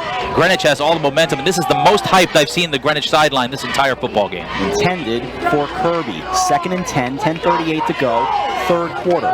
Angling out, looking right, still looking right, deep ball right side, caught in stride. What a catch by Aaron Sears, and he's taken down at the Greenwich 41-yard line. Jack O'Gorman on the coverage. That O'Gorman couldn't play any better. Perfectly thrown by Graham, perfectly caught by Sears. That's an absolute perfect throw and a dot by Peter Graham. If you're O'Gorman, the only thing you can do is try to get your head turned around, but you risk losing Aaron Sears on that route. And Sears, all he had to do was put his arms out, dropped it right in the bucket. 39 yards and a first down. Two receivers go out to the left, one to the near side right, three stand in the backfield. Right in the middle of that is Graham. Graham takes, play fake, looks right, incomplete, intended for Kirby. So the screen pass is not working right now for Darien. I'm surprised they're calling that a forward pass. That's clearly a backward pass. I'm not sure what the officials are looking at, but that ball should be about 4 yards back. So they're going to call that just an incomplete pass. Ball sits at the 32.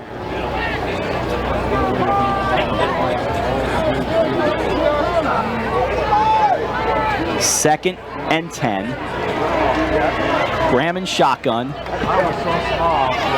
go right back to the ground, trying with a flag down. Kirby trying to push ahead. You're going to get a hold against Darien here. Let's see what Coach Morello decides to do. He could decline it, make it 3rd and 10 inside the 35-yard line, but I expect him to take this penalty. Yeah, it does look like they're walking back. That is penalty number 7. 9:41 to go, third quarter.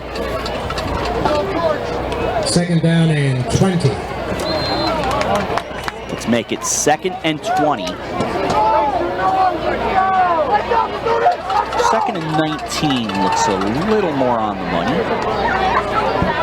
At the 41 in Greenwich territory, Graham takes, looking left the whole way, going left the whole way. Barber down there on defense, and it's incomplete. Intended left side for Jackson Peters. Peters had the first score of the game, a 10-yard touchdown pass from Graham. Really good coverage there by Barber. Just an electric athlete for the Cardinals, and Jackson Peters on the opposite side has done everything for Darien throughout the season, and he's been spectacular in this game so far today. Now a huge play for Darien. 3rd and 19. If you can get half your yardage back here, I expect him to go for it on 4th down. Angling out to the right is Kirby. Flag already down, running right, that's thrown and caught. Making it forward is Sears, and he's down at the 21. Down pass complete to Sears. It would be enough for a first down, but it's coming back. You're going to get an illegal shift on Darien. Really great job by Peter Graham to scramble and find Sears. Found an opening in the zone, but not all the linemen and the receivers were set before they snapped the football. Peter Graham really going with this quick count. It's catching Greenwich off guard, but right there he's got to wait for his entire line to be set before he gets that football. So the ball now back at the Greenwich 46-yard line. So they have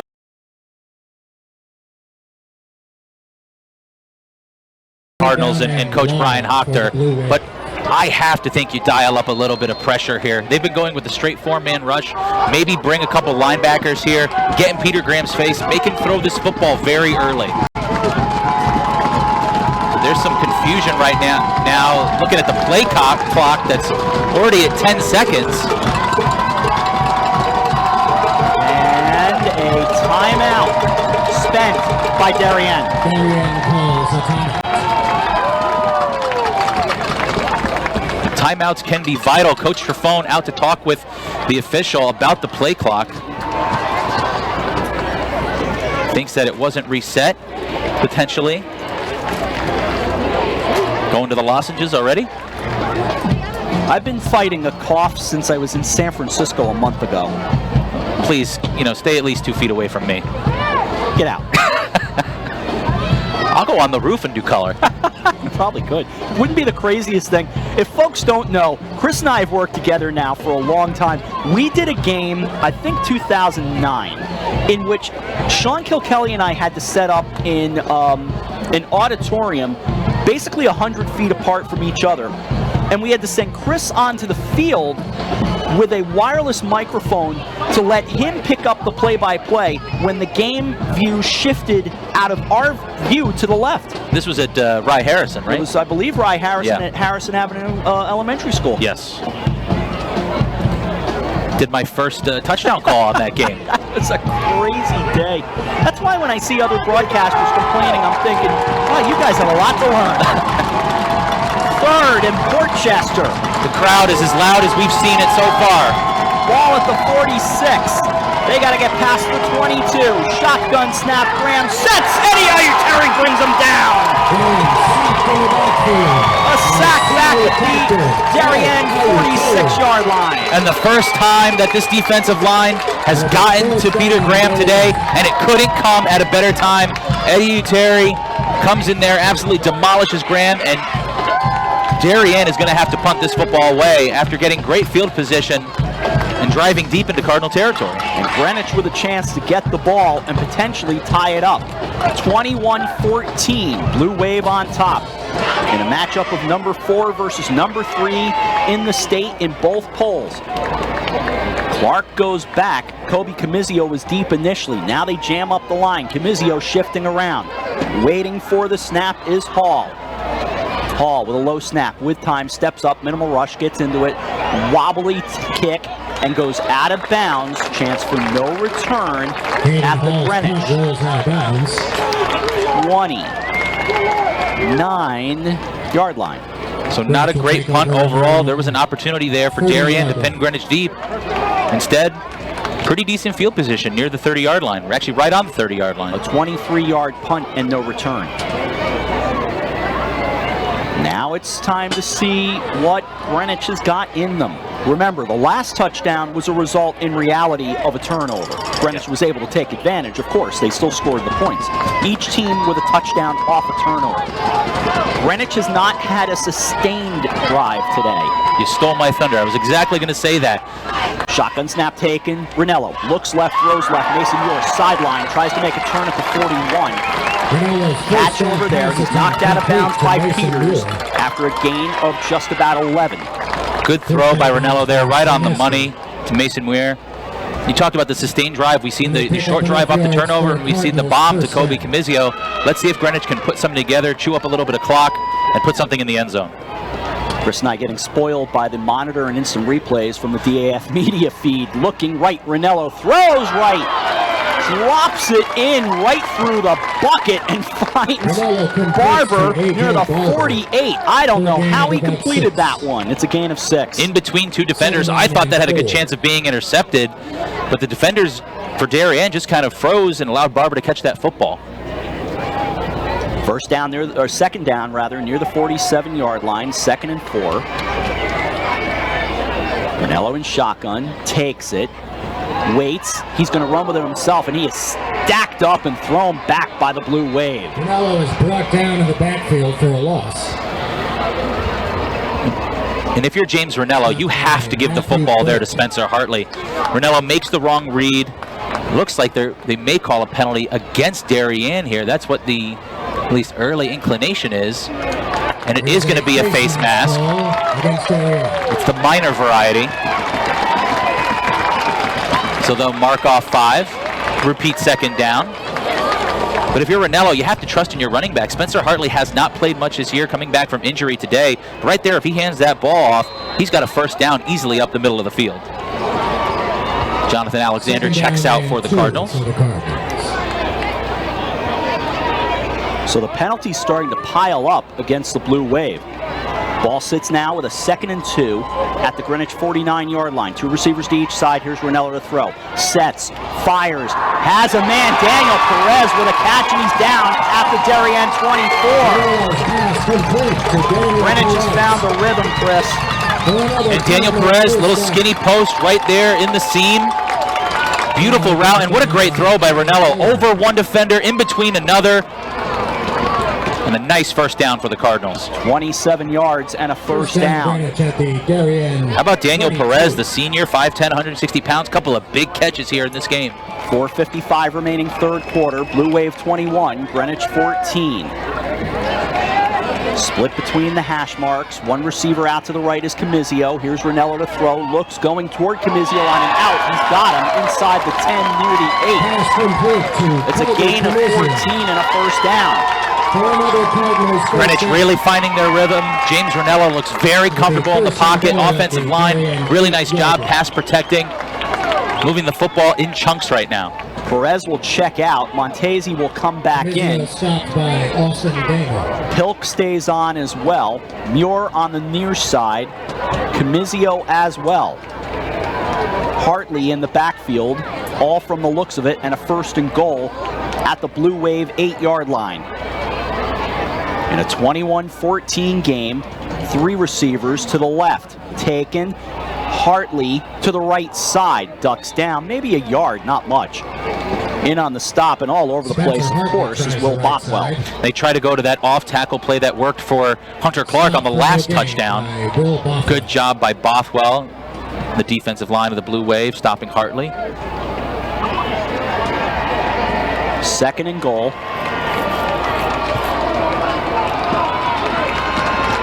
Inside the 10 at the 8. Crowd coming back like the sea is rolling in. Rolling right is Ranello. Ranello sets. He throws. Back of the end zone. Barber dropped it. Had it knocked away, in fact, by Wilson. It'll be 3rd and goal. And a very, very dangerous throw there by James Ranello. Scrambles out of the pocket. Pressure coming. Gets all the way to the sideline. I thought he had a chance to actually run that football. Instead, throws across his body, and A.J. Barber, it hits him right in the chest and falls down. I thought Barber might have thought that it was going to be deflected, but I think Ranello missed an opportunity right there to run that football for a decent gain, potentially a touchdown. In the meantime, by the way, while Chris and I are watching the replay, Greenwich picked up a holding penalty and went the other way. So it all would have been for naught anyway, even if Barber made that catch. Right. So now you've got 2nd and goal from just inside the 25. Right here, if you're Greenwich, you're looking to pick up half, maybe a little bit more than half that yardage. Set up a 3rd and goal from inside the 10. Obviously, with 3:50 remaining in the third, you don't have to get a touchdown. Here's Ranello to throw. Ranello throws off the back foot. Barber open. Touchdown, Greenwich. A.J. Barber finally gets involved offensively. He's done a great job as a defensive back today, but right there shows off the athleticism. Ranello, really good job of just putting the ball up for grabs, just floats it over a couple of defenders. Barber goes right up the seam, beats the defender there, Jeremiah Stafford for Darien, and believe it or not, the Cardinals an extra point away from tying this football game up. And for A.J. Barber, his 7th touchdown on the year, and Howarth ties the ball game. 3:40 remaining, third quarter. Buckle up, we've got a ball game. Greenwich 21, Darien 21. This is Darien Greenwich football on 1490 WGCH and Local Live, produced by DAF Media.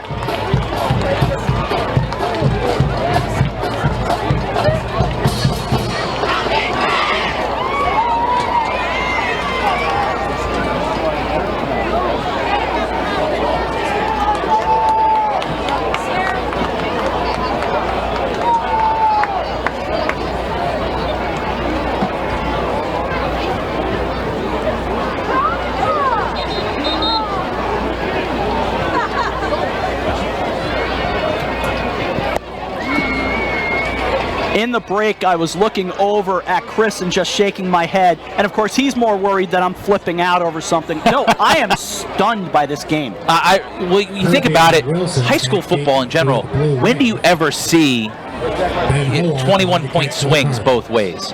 21 straight points and 21 straight points from the opposite team. I'm not sure anyone saw this coming. I think we thought it was going to be a close game throughout the entire game, but I didn't think it would take this long to get there. I didn't think we would see this kind of a roller coaster. No, not like this. This thing has been like the weirdest teeter-totter in history. Here's Howarth for the kickoff in a tie game. Drives it kind of short near the 14-yard line. Turning, that looks like Wilson. Wilson to the outside. Wilson stretches near the 37. He's got good field position. In the middle of that, making the stop is Ben Weinstein of Greenwich. How crazy of an athlete does Sam Wilson have to be that this is a starting outside linebacker and kick returner for Darien? By the way, I totally forgot. Normally, here at Cardinal Stadium, the lights get left off here in the booth because there's a glare that comes in off the windows. Even when the parts of the windows are open, the glare doesn't work, was what I'm trying to say. So we all bring lights. I have a light that I normally bring.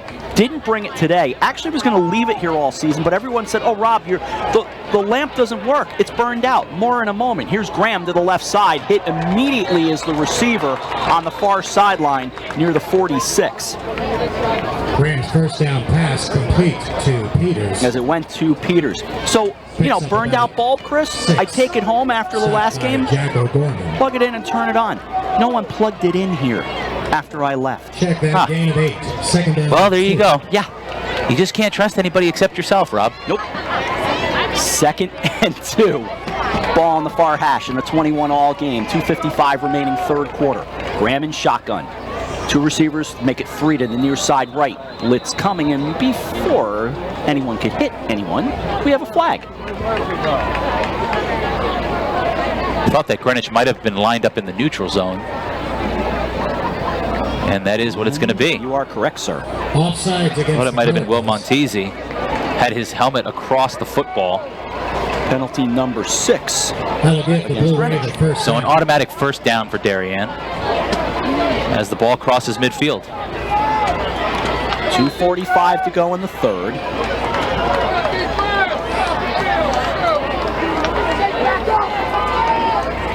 Ball at the 49-yard line and a first down. Graham to throw. Montesi coming, but he throws a deep ball that goes out of bounds and incomplete.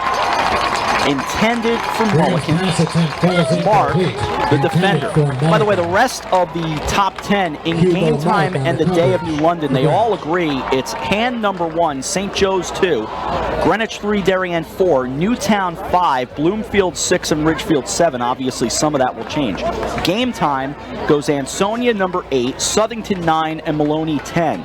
The Day goes Southington 8, Ansonia 9, and Sheehan 10. There's been a lot of talk about Daniel Hand and if they deserve that number 1 ranking. 2nd and 10, and right at the snap, another whistle. And a timeout, Greenwich. The timeout for the Cardinals. Many people saying that Hand has not played anybody to warrant that number 1 ranking, and they've struggled in a few games to get out to quick leads. But again, so have the Cardinals. Looked like defensive backs coach Eric Lee leading the charge out into the field with Anthony Morello, and I think I spied Bruce Cunningham walking out there. The 1983 grad of Greenwich, of course, the former Wilton High School coach, who's the coach of the defensive line here. Catering for sponsoring today's tailgate. Chicken and 2:22 remaining third quarter. Both teams have used the timeout here in the second half. Greenwich and around the area. I have not checked in on that Brunswick game across town.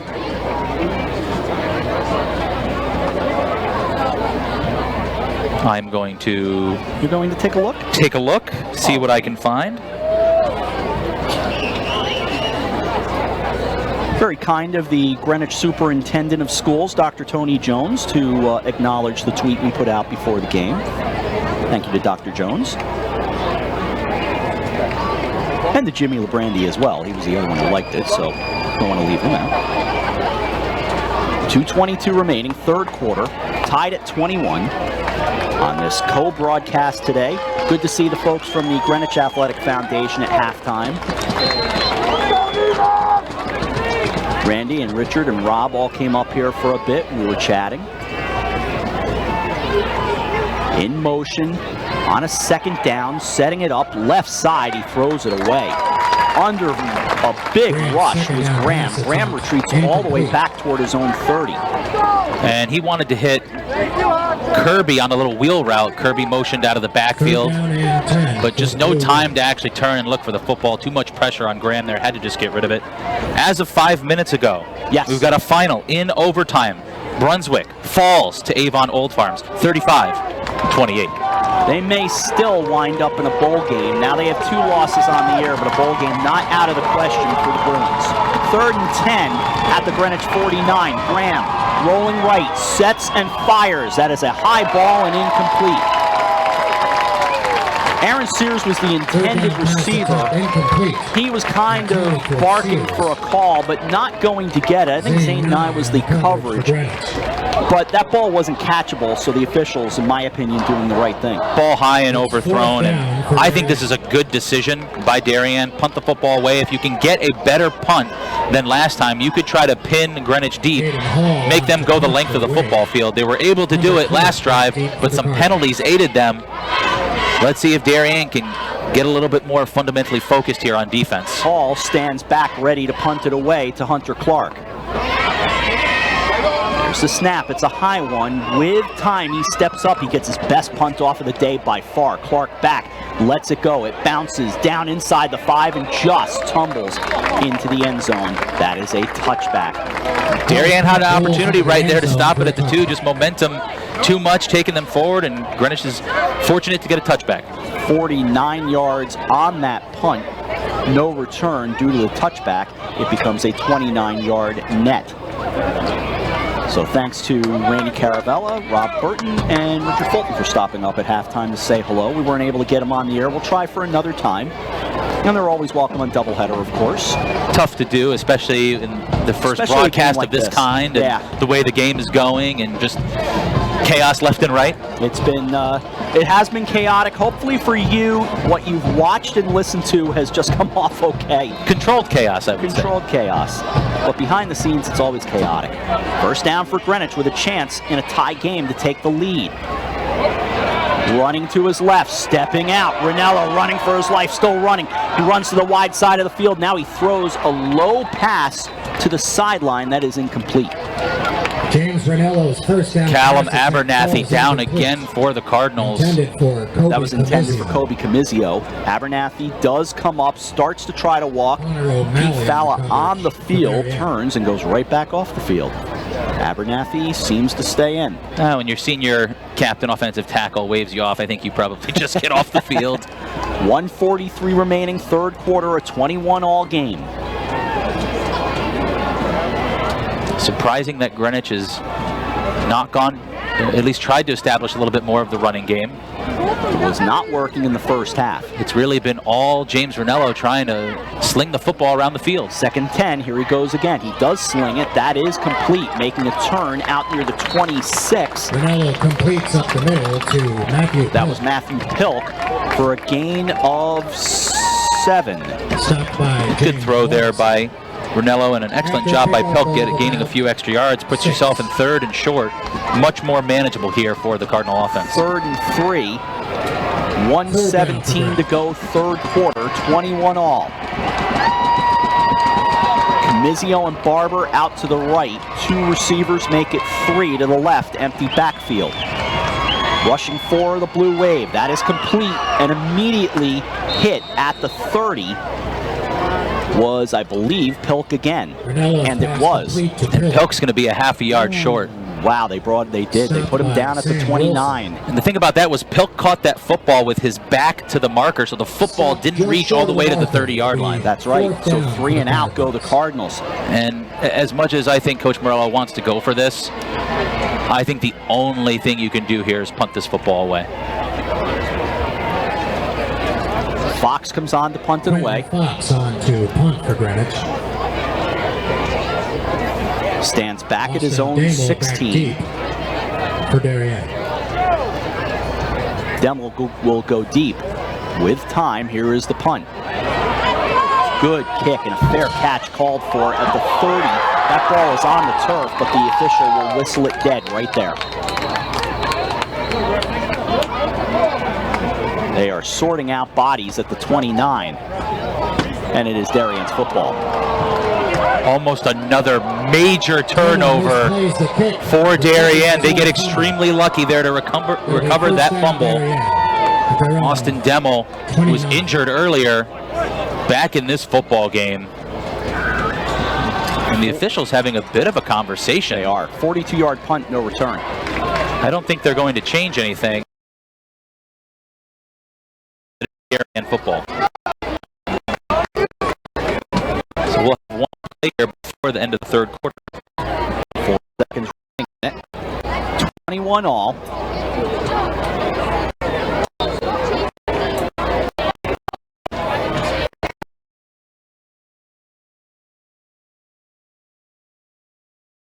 One to the near side right.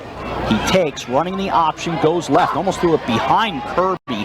Kirby stretching to the wide side of the field, was able to get around Hugo Mark. CC was nearby to knock him out of bounds near the 31.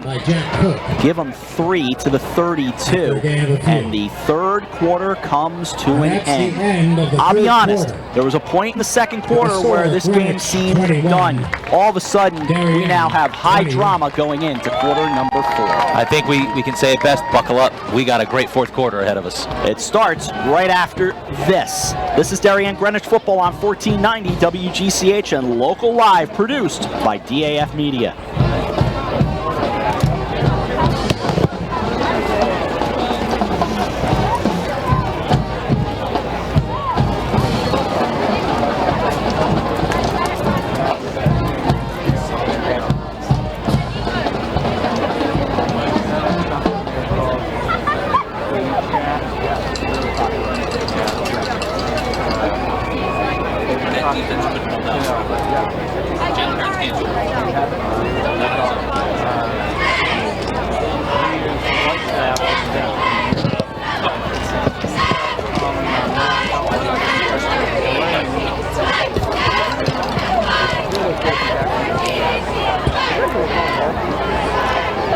We start quarter number 4 at Cardinal Stadium in Greenwich. Rob Adams, Chris Irway, along with the gang from DAF Media, led by Damian Andrew. 21 all in this great showdown. Darien and Greenwich and the Blue Wave moving the ball. Shotgun snap taken. Graham sets, throws, deep ball. He's got a man down there that is incomplete, intended for Peters. 2 defenders standing nearby for the Cardinals, including Vincent Cece. AJ Barber on the coverage there too. That ball just a little bit wobbly. Peters actually had a step on Barber there, a little bit better throw, and that's probably a completion for a big gain. Instead, 3rd and long for Darien, who's been shut out offensively since early in the second quarter. So a much better job by this Greenwich defense of starting to put the clamp down on this Darien offense. Big play right here. 8 seconds gone by here in the 4th. Graham throws to the right and nobody home on a 3rd down, 37. A little bit of miscommunication there.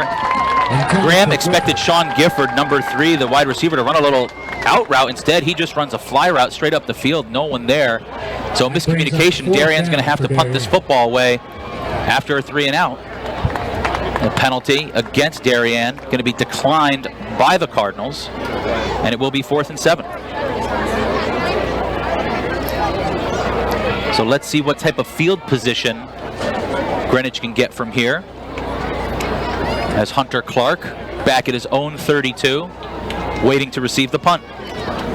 And that punt coming, 11:45 remaining. Now the team's sputtering a little bit, both of them.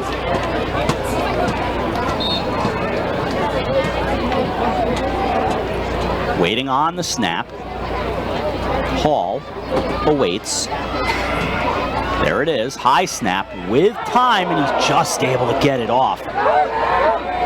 That takes a bounce. Clark thought about picking it up, and it'll bounce inside the 40. and be down right at the 40, in fact. Hayden Hall's punt is down That's a at the Greenwich 28-yard punt. 40-yard line. Evan Weigold was in the backfield. First down, Cardinals. Just heard from my man Mike Buswell up in Trumbull. Great baseball coach, great guy, great dad, phenomenal human being all the way around. Is he listening, watching? I believe he is listening. Very nice. Many listening, many watching, and we are super appreciative. We have tried to make this as friendly and down the middle as we can all day. And it has been fun to watch. Barber will lead the receivers out to the left. Some of the crowd have actually disappeared, at least partially right down to our left, to the ground on first down. That looked like Hartley to duck down for a gain of about 5. Teddy Christensen lost his helmet. Stopped by Slaneski. He's going to try to stay in unless, yeah, he got caught. He's going to He got caught. He tried to be sneaky, but he did. The officials caught him. Really nice run there by Spencer Hartley. A little bit more of a scat back to the power back that Hunter Clark is. Really a thunder and lightning combination that we've seen so many years from this Cardinal rushing attack. They typically have 2 or 3 guys that rotate in. Typically it would be Jack Warren. He's been injured the majority of the year. So nice to see Spencer Hartley back on the field and really giving this a boost to the running game so far. Junior defensive end Matthew Burke replaces him. On second down, this is Hartley pushing with a flag down. That's an obvious hold after a gain of 5. It's coming back. And picks up enough yardage for a first down, but there is a flag on the So after 2 nice runs right up the gut, a hold is going to drop Greenwich back. A lot of penalties in this game. And now you have to think you probably have the football in James Ranello's hands for the next 2 plays. But I'm telling you, I would love to see just a little screen pass here. If Darien, you would think Darien's going to try to fire up that defensive line. Just, have Spencer Hartley fake that block and just flood out to the right. Maybe a little screen pass. That'd be a nice play call right here. 2nd and 8 to throw Ranello. Does throw underneath. That looks like Pilk, who gets thrown down near the 49. Ranello completes underneath to Matthew Pilk. Along for the tackle was J.H. Soleneski, one of the Wonder Twins. I'll tell you what, Matthew Pilk, he lines up at running back, he lines up at receiver. I've seen him at tight end, senior, 6'3", 200 pounds. He does a great job of yards after catch. He gets contact immediately. He's always falling forward. One of the best qualities about Matthew Pilk on this Cardinal offense. And he'll head out slot left alongside Mason Muir. And Kobe Comizio heads out to the left as well. Montesi will go to the right side at tight end. On 3rd and a yard, to the ground, pushing through. That's a first down for Hartley. Spencer Hartley Gain of about 4. For Cardinals first down. Greenwich will keep the good times rolling in a 21-all game. Bothwell made the stop. A little bit of imposing your will there by the offensive line. Just getting lower on your pad level than the defensive line, able to push them back. A nice first down pickup. 9:37 remaining, clock running, 4th quarter. Each team with 2 timeouts. You know that Greenwich wouldn't be angry with a quick score here, but it seems like they want to try to drain as much clock as possible and not give Darien the ball back. 2 receivers to each side. Hartley in the backfield. Ranello to throw. Deep drop. He's got to run for his life. Got to get rid of it or run. He does, and he'll get maybe to lose a yard. A couple of defenders over there. David Ivanchek being one of them. I think when all going to be a loss of a yard or 2. Yep.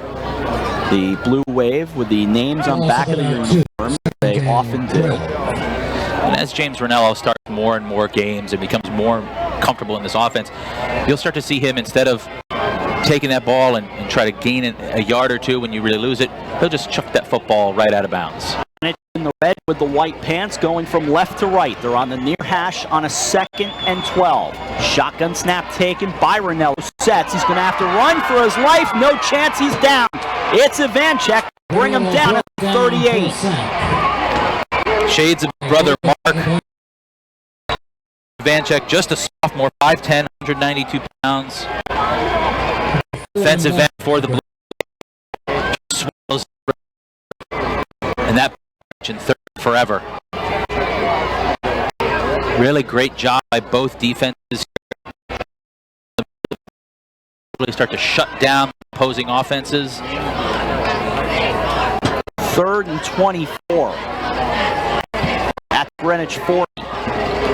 Really have nothing to lose here if you're the Cardinal offense. Might as well try to throw one as far as you can heave it. 8:22 remaining in the 4th. Setting up a screen to Hartley, incomplete. Screen pass attempt. And here's the problem with that play call is that's a play call you need to make on 1st down, not 3rd and long, because everyone is expecting a screen play. Everyone's expecting a wide receiver screen, a slip out to the running back out of the back. Darien would have gained 15, 18 yards. Wouldn't have been 1st down. That's a 1st play call you need to make. So now with 8:14 to go, it'll be Fox to punt it away.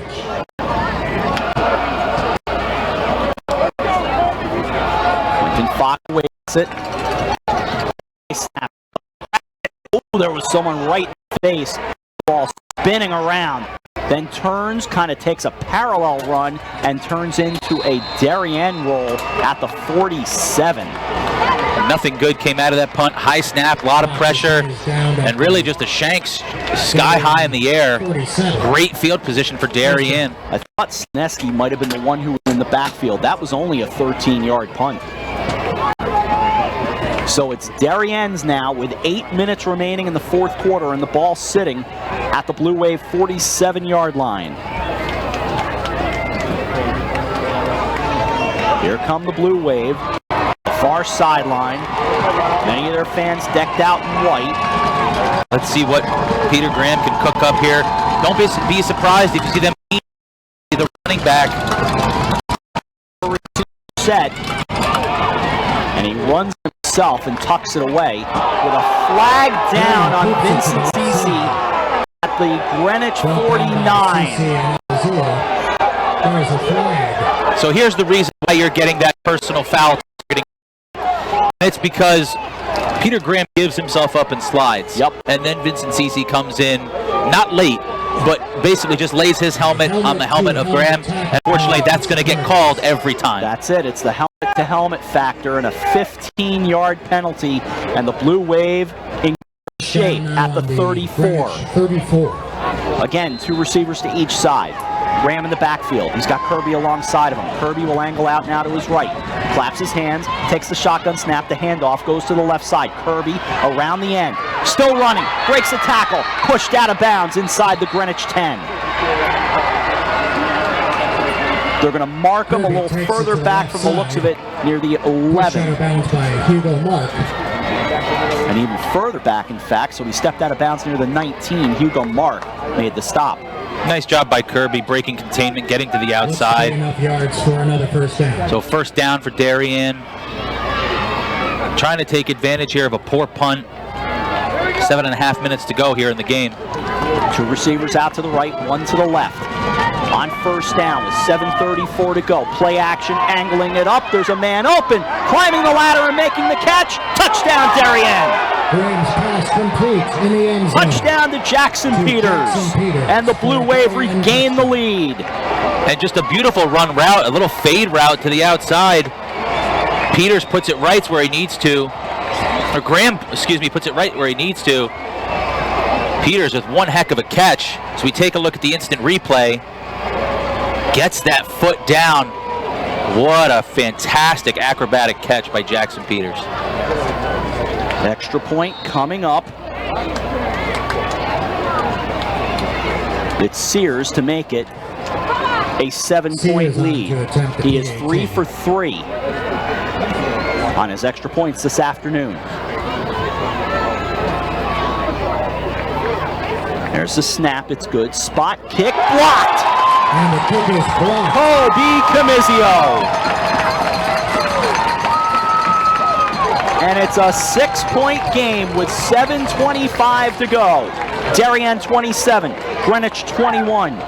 This is the Greenwich Darien football game on 1490 WGCH and local live, produced by DAF Media.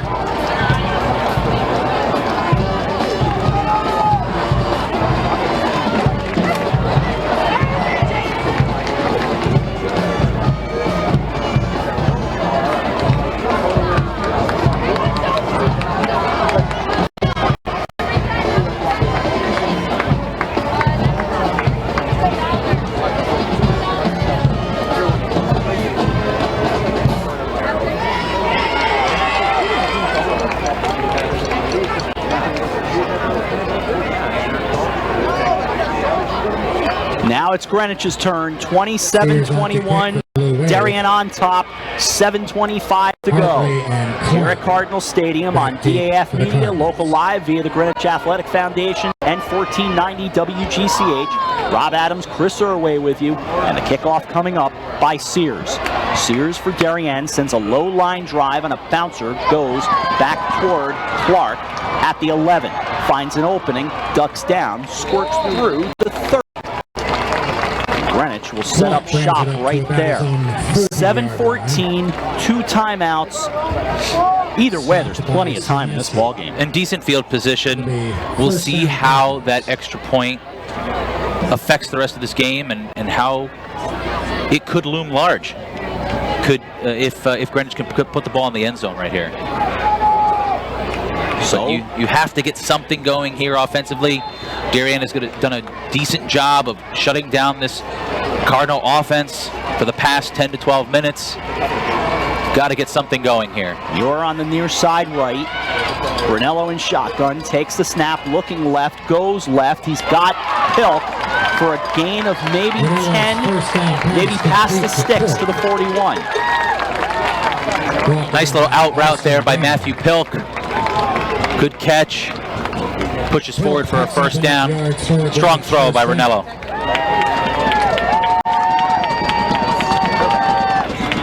Six-point game following the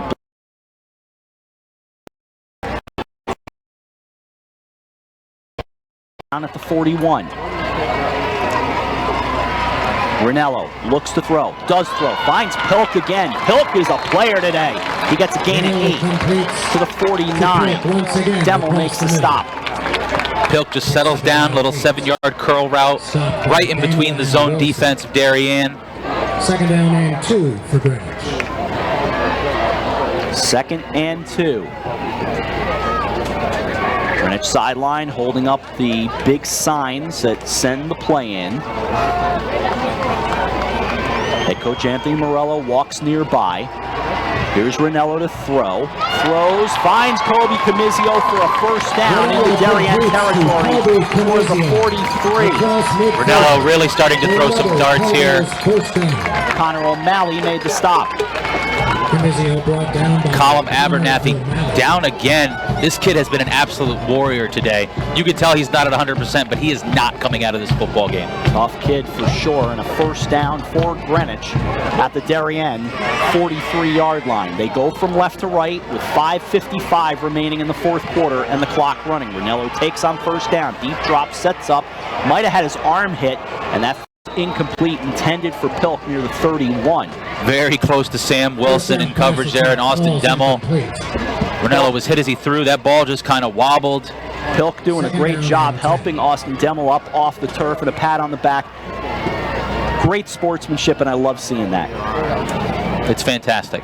Chris never helped a player up off the field, I guarantee it. Oh, I was an offensive lineman. That was a no-no. If anything, you put your cleat right in it. No, I'm kidding.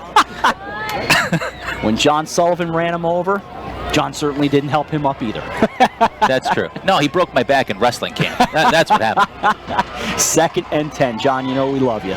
Second and 10 with 5:42 to go. Shotgun snap. This is going to be Ranello himself off a play fake. He ran right into a wall near the 41. Ranello keeps it up the middle for If James Ranello hands that football off to Hunter Clark, I don't really see any defenders out there that could have stopped him. Maybe Jackson Peters as the cornerback, but I think Hunter Clark had a lot of room over there. Daniel Perez going to check in here on a huge third down for the Cardinals. 3rd and 8. As David Ivanchek trying to get the Blue Wave fans all fired up. And they're trying to do the same to the Cardinal Crazies. On 3rd and 8, Ranello at the 41, drops back, he sets, rolls out to his right, still rolling. He's got to get rid of it, and he's going down. Back at his own 46-yard line. You just cannot take a sack there. You have to throw the football away. Bothwell with the sack with 4:45 to go. If you throw that football away, you've got 4th and 9 inside the 45-yard line. You still have a chance to go for it. Ranello has to get that football out of his hands. Ball at the 47. Fox on to punt for Greenwich. Fox will punt it away. Michael Minicus back deep for Darien. Punt coming. Here it is. Gets a great kickoff, a spiraling kick. That is Minicus, and dropped it. Then it goes right back, I believe, into Minicus inside the 9. And that is the case. It bounced right back up to him. Good to see Minicus back in the ballgame. The bounces have been very favorable for Darien today. Right there, Minicus probably should have just let that football bounce and take the risk of it being a touchback. Instead, he tries to catch it inside the 10-yard line, which is typically a no-no. Slips right through his hands.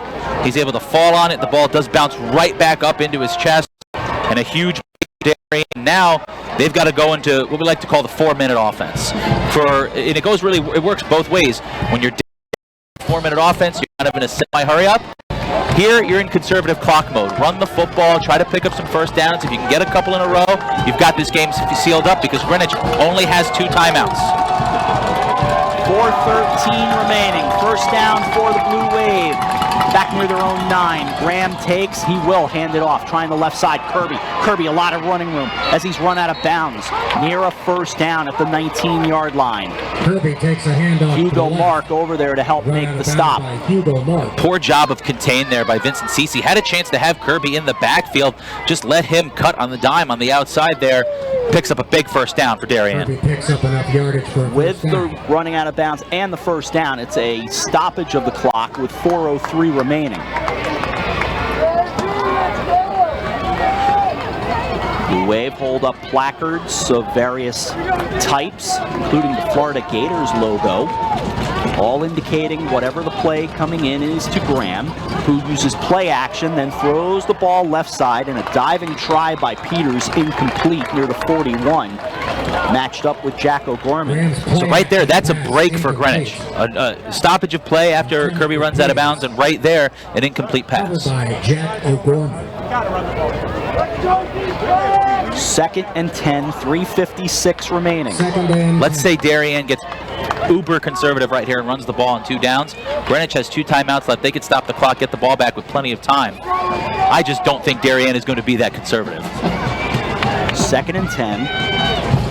Shotgun snap taken and stopped immediately is Graham. Back near the 15. Will Montesi there. That was the kind of thing where Graham took it and was going to try to use the fake play action handoff and then run it himself. Montesi brought him down for a loss of 3. And that's what we like to call that elongated zone read. Tim Tebow made that famous at Florida over 10 years ago, where you kind of put the football in the gut of the running back and you shuffle with him until you can read the defensive end right there. Poor decision by Peter Graham to keep that football. A monster play right here on 3rd and 13, back near the 16-yard line in Darien territory. Handoff goes right up the middle, and Kirby has no chance. He's down at the 15. Cece leads it with Weigold right behind him. Vincent Cece and Hugo Mark. And Greenwich will take a timeout with 2:59 to go in a 27-21 Blue Wave lead. And that's the fastest I've seen Coach Morello move all year. He was halfway onto the field trying to get that timeout signaled. And now for the Cardinals, I was surprised that Darien was that conservative. After throwing the ball on first down in an incomplete pass, you knew exactly what Greenwich was going to try to do, and using the timeouts, and they just ran the ball in 2 straight downs. Now they got a punt from near their own end zone and probably give Greenwich great field position with a chance to tie this game up and potentially win it. 2:59 remaining. Greenwich down to 1 timeout. 27-21 Darien. Greenwich has run a 2-minute drill. We've seen it. They can go for a big play. We know that as well. They did it in the first half, in fact, and it felt like it kind of changed the momentum at least a little bit in this game at the time. They have not had to do it under these circumstances. So we're going to learn a lot about Big Red in the next few moments. For Hall, he's going to punt it away from his own 1-yard line. Clark standing at midfield. Looks like they got the Blue Wave to jump. And that is the case. So a false start, going to back them up even more. Let's see if this changes the strategy for Coach Morello if he tries to bring a little punt block here. I would assume they're going to try to set up a decent return for Hunter Clark, but don't be surprised if Greenwich tries to come after this football. They've been close on a couple of occasions. He's now 5 yards deep. 10th penalty against the Blue Wave and another flag. And it's going the other way. So each team flinching.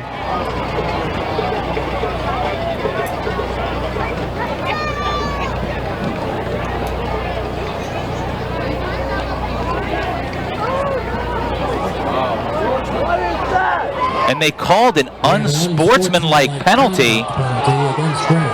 Wow. I don't know if they were trying to mimic the snap count. It's tough to tell really what the call was. The good news is, for Greenwich at least, it's not an automatic first down. Think of what that would have done. Now you can't jump again, or else it is a first down. There's the snap, and it's a high one with a minimal rush. A line drive kick takes a bounce, and then a good roll to the 40. Kick is down. So the field position not as good as Greenwich thought they were going to get. I'm intrigued to see what the unsportsmanlike penalty was. I'm assuming it was something like trying to mimic the snap count to have the snapper actually snap it early, but who knows? Still, decent field position right there.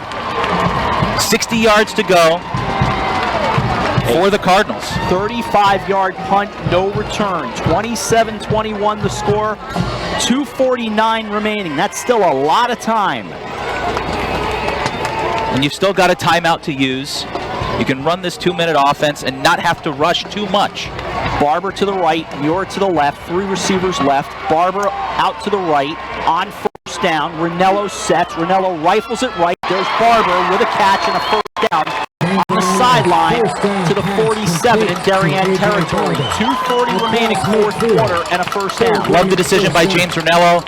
A.J. Barber isolated one-on-one there. He's going to win that every time. 15-yard comeback route. Strong throw by Ranello. Great catch by Barber. Great shots by the camera folks all day today, by the way, from DAF Media. My hat off to everyone today for a great broadcast. First down at the 47. Hartley angling out to the left. Here's Ranello. Rifles it left. He's got a man. That is Camizio trying to race forward down to the 42. It's a gain of 5, 2:20 remaining, fourth quarter. Right there, they double A.J. Barber on the outside. Instead, Ranello comes back inside on a little curl route to Camizio. Good throw on first down. Demmel made the stop. 27-21, second and 5. Shotgun snap taken by Ranello. Sets, lots of time, throws, diving catch by Camizio near the 22, and a first down for Greenwich. And what might be the play that defines this game? Kobe Camizio lays out and makes a beautiful catch. He checks out, might be a little banged up, but what a throw by Ranello and an amazing catch by Camizio. Daniel Perez checks in for Camizio now. Diving catch by Kobe Camizio for a gain of 20 and a Greenwich first down in a 6-point game with 1:42 remaining. Ranello takes. Ranello looking. He's going to tuck it away. Breaks out of one tackle. He runs. 15, 10, 5. Turns right. Breaking multiple tackles. James Ranello is down at the 3. It's a gain of 18. It'll be first and goal with 1:23 remaining. James Ranello finally breaks contain, gets up the middle. What a great job. As you look at the instant replay, he's basically caught in the backfield. Great block by Colin Abernathy. And then Ranello backs it out and actually gets down to the 3-yard line. There's a penalty on the play.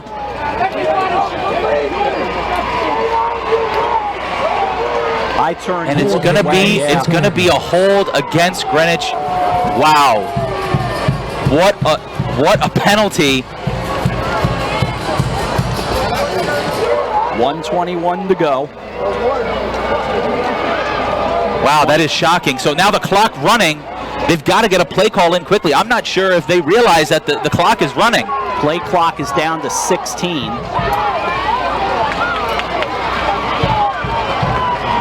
There's all sorts of confusion. Yeah, I'm surprised they're not going to take a timeout.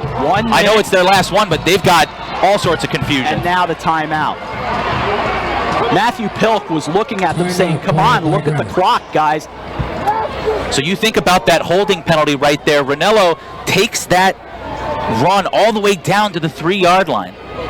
Probably an even better scenario than him scoring, because they could have taken more time off as they try to score. A huge holding penalty goes against the Cardinals. Unsure of where it happened. I think it might have been in the middle of the field when Ranello was scrambling. And now you're backed up again. You're under a minute now. Now you have no timeouts. You got to have 3 or 4 plays ready to go. Have to thank all of our DAF media production crew today. They are all student volunteers, Chris. Ben Olson, James Leone, Jackson Leone, Harrison Bell, Braden Shank, and Michael Mercine. Thank you all. These have been wonderful pictures and everything that you have provided for everyone all day, and I think I speak for Chris when I say it was a thrill to work with all of you today, and hopefully not the last time. 58 seconds remaining. 27-21. Darien on top. Now a 1st and 12 to throw and setting and getting hit from behind by Ivanchek, so that falls incomplete. 53 seconds to go. Greenwich with 1 timeout. If you're James Ranello, you've got to look for one-on-one matchups. It's almost certain that A.J. Barber is going to be double-teamed. You've got to look for Pilk down the seam. You've got to look for Comizio on the other side, and we haven't heard from Mason Weir in a while. You've got to look for him as well. Barber will be out to the right when we get it going. Pilk out to the right as well. 2 out to the left. Ranello in shotgun. Hartley will angle out to the left as the crowd rises. Throwing. It goes to Barber. Cutting across. He turns it upfield. He'll get to the 21. That is a gain of 6 with 40 seconds remaining. He gets back to the original line of scrimmage. Clock continuing to tick down. We're going to be under 30 seconds here in a minute. And I'm not sure what is going on for the Cardinals right now. There is still some confusion on the sideline. 25 seconds to go. Empty backfield on 3rd and 9. Here's Ranello. He sets. Ranello rifles left. That is incomplete. No, Muir came out of it. But there's only 12 seconds remaining. They got to get up there. And the clock is running. They've got to spike this football. So, it's 4th down. They can't spike it. No, they can't. They spiked the ball on 4th down, and the game is going to be over. They spiked the ball on 4th down, and the Darien Blue Wave will win by 6. An unbelievable turn of events. James Ranello spikes the ball on 4th down. Had to think that it was a 1st down throw. They never changed. Wow, they never changed it. Actually, it was 4th and a half a yard. After a ghost of a catch by Mason Muir. I can't believe that Mason Muir caught that football. What a throw. What a catch. Let's see. He did catch it. It looks like he's got his hands under that football. Tough to see on the instant replay, but it looks like a catch. Wow. And you know what? The spot, it's very close. I think he is short. So I think it was 4th down. Yeah, he was definitely short. But if you're James Ranello, you have to just look at the marker and realize that it's 4th down, and you've got to either throw that football or sneak it and get everyone up and then spike it. It's just inexcusable. It just can't happen. And this game is going to end in a way that I don't think Darien wanted the game to end that way. To be perfectly honest with you, they'll take it, but I guarantee you Darien did not want the game to end that way. They are going to win by 6. In a crazy, crazy turn of events. And for Greenwich, a long winning streak of a year and a half will come to an end. The clock has expired, and the game is over.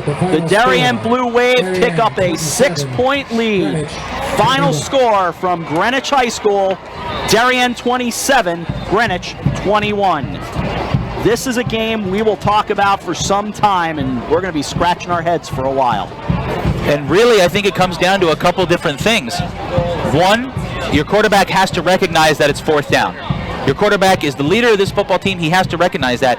But secondly, there was so much confusion on the Greenwich sideline. So much time ticked off the clock there with play calls not getting in. I'm not sure what happened, if they were just changing the play, but so much time ticked off where they could have had a couple different plays called in advance. And then just an inexcusable mistake there by Ranello spiking the ball on fourth down. Just a stunned crowd here at Cardinal Stadium. Stunned, silent, walking out of here. The Cardinal crazies all in pink making their way across. The adults just dead silent. Rob, you've been doing this a long time, especially for Greenwich. I've been doing it a good amount of time. I don't know if I've ever seen anything like this. I've seen a lot of bizarre stuff. I'm like at a loss right now for what to say for this one because, and look, we get it. They're high school kids. We know mistakes happen. Obviously, this isn't pro football. We get that. You feel for Ranello, who is, I'm sure, crestfallen at this point. He will obviously do everything he can to come back, and and life goes on. And he played a heck of a game today. He did. I wish I had stats for you to say how well he played. And he was a big part of turning this game around when you think about it, because that 65-yard touchdown pass to Comizio really was a game changer. It really was. And it got Greenwich back into this football game, gave them the momentum. Really, when you look at it, it comes down to two things. The slow start, which put Greenwich behind. Granted, they were able to make that comeback. But when push came to shove, Darien made one or two more plays that got them the win in the end. I think the coaching staff, they wasted precious seconds in that last minute.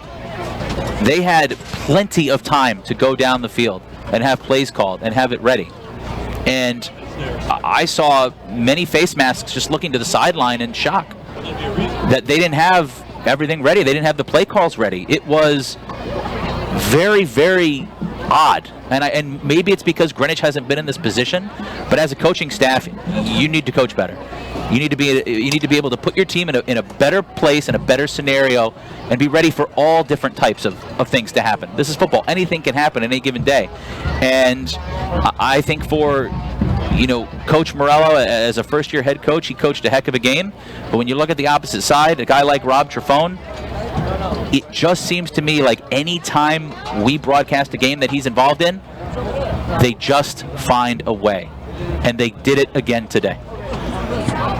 And there were things today. Look, we had an official right next to us. I know he didn't appreciate a few things that we said at one point. I heard him kind of growl. That's fine. I saw some things that had me scratching my head. And look, this game's not on the official. Sure, no, it's not. But I will just say this, and I know it's about some of the things that. Both sides, by the way. Absolutely, and I know it was probably some of the things that I said, but you know how you know officials are wrong? Yeah. When they grunt at you. Yeah. That's when you know officials are wrong. So, listen, there were things that went on both teams today, some things that, were head-scratching, but you cannot put this game on the officials, especially with how close it was going into the final seconds. Absolutely not. This game is on the Cardinals and making sure that, they just didn't come up with enough plays. We're going to wrap up on the DAF Media Local Live Greenwich Athletic Foundation side. We still have to wrap up on the radio side, but sincere thanks to the entire crew from DAF Media for producing really just a wonderful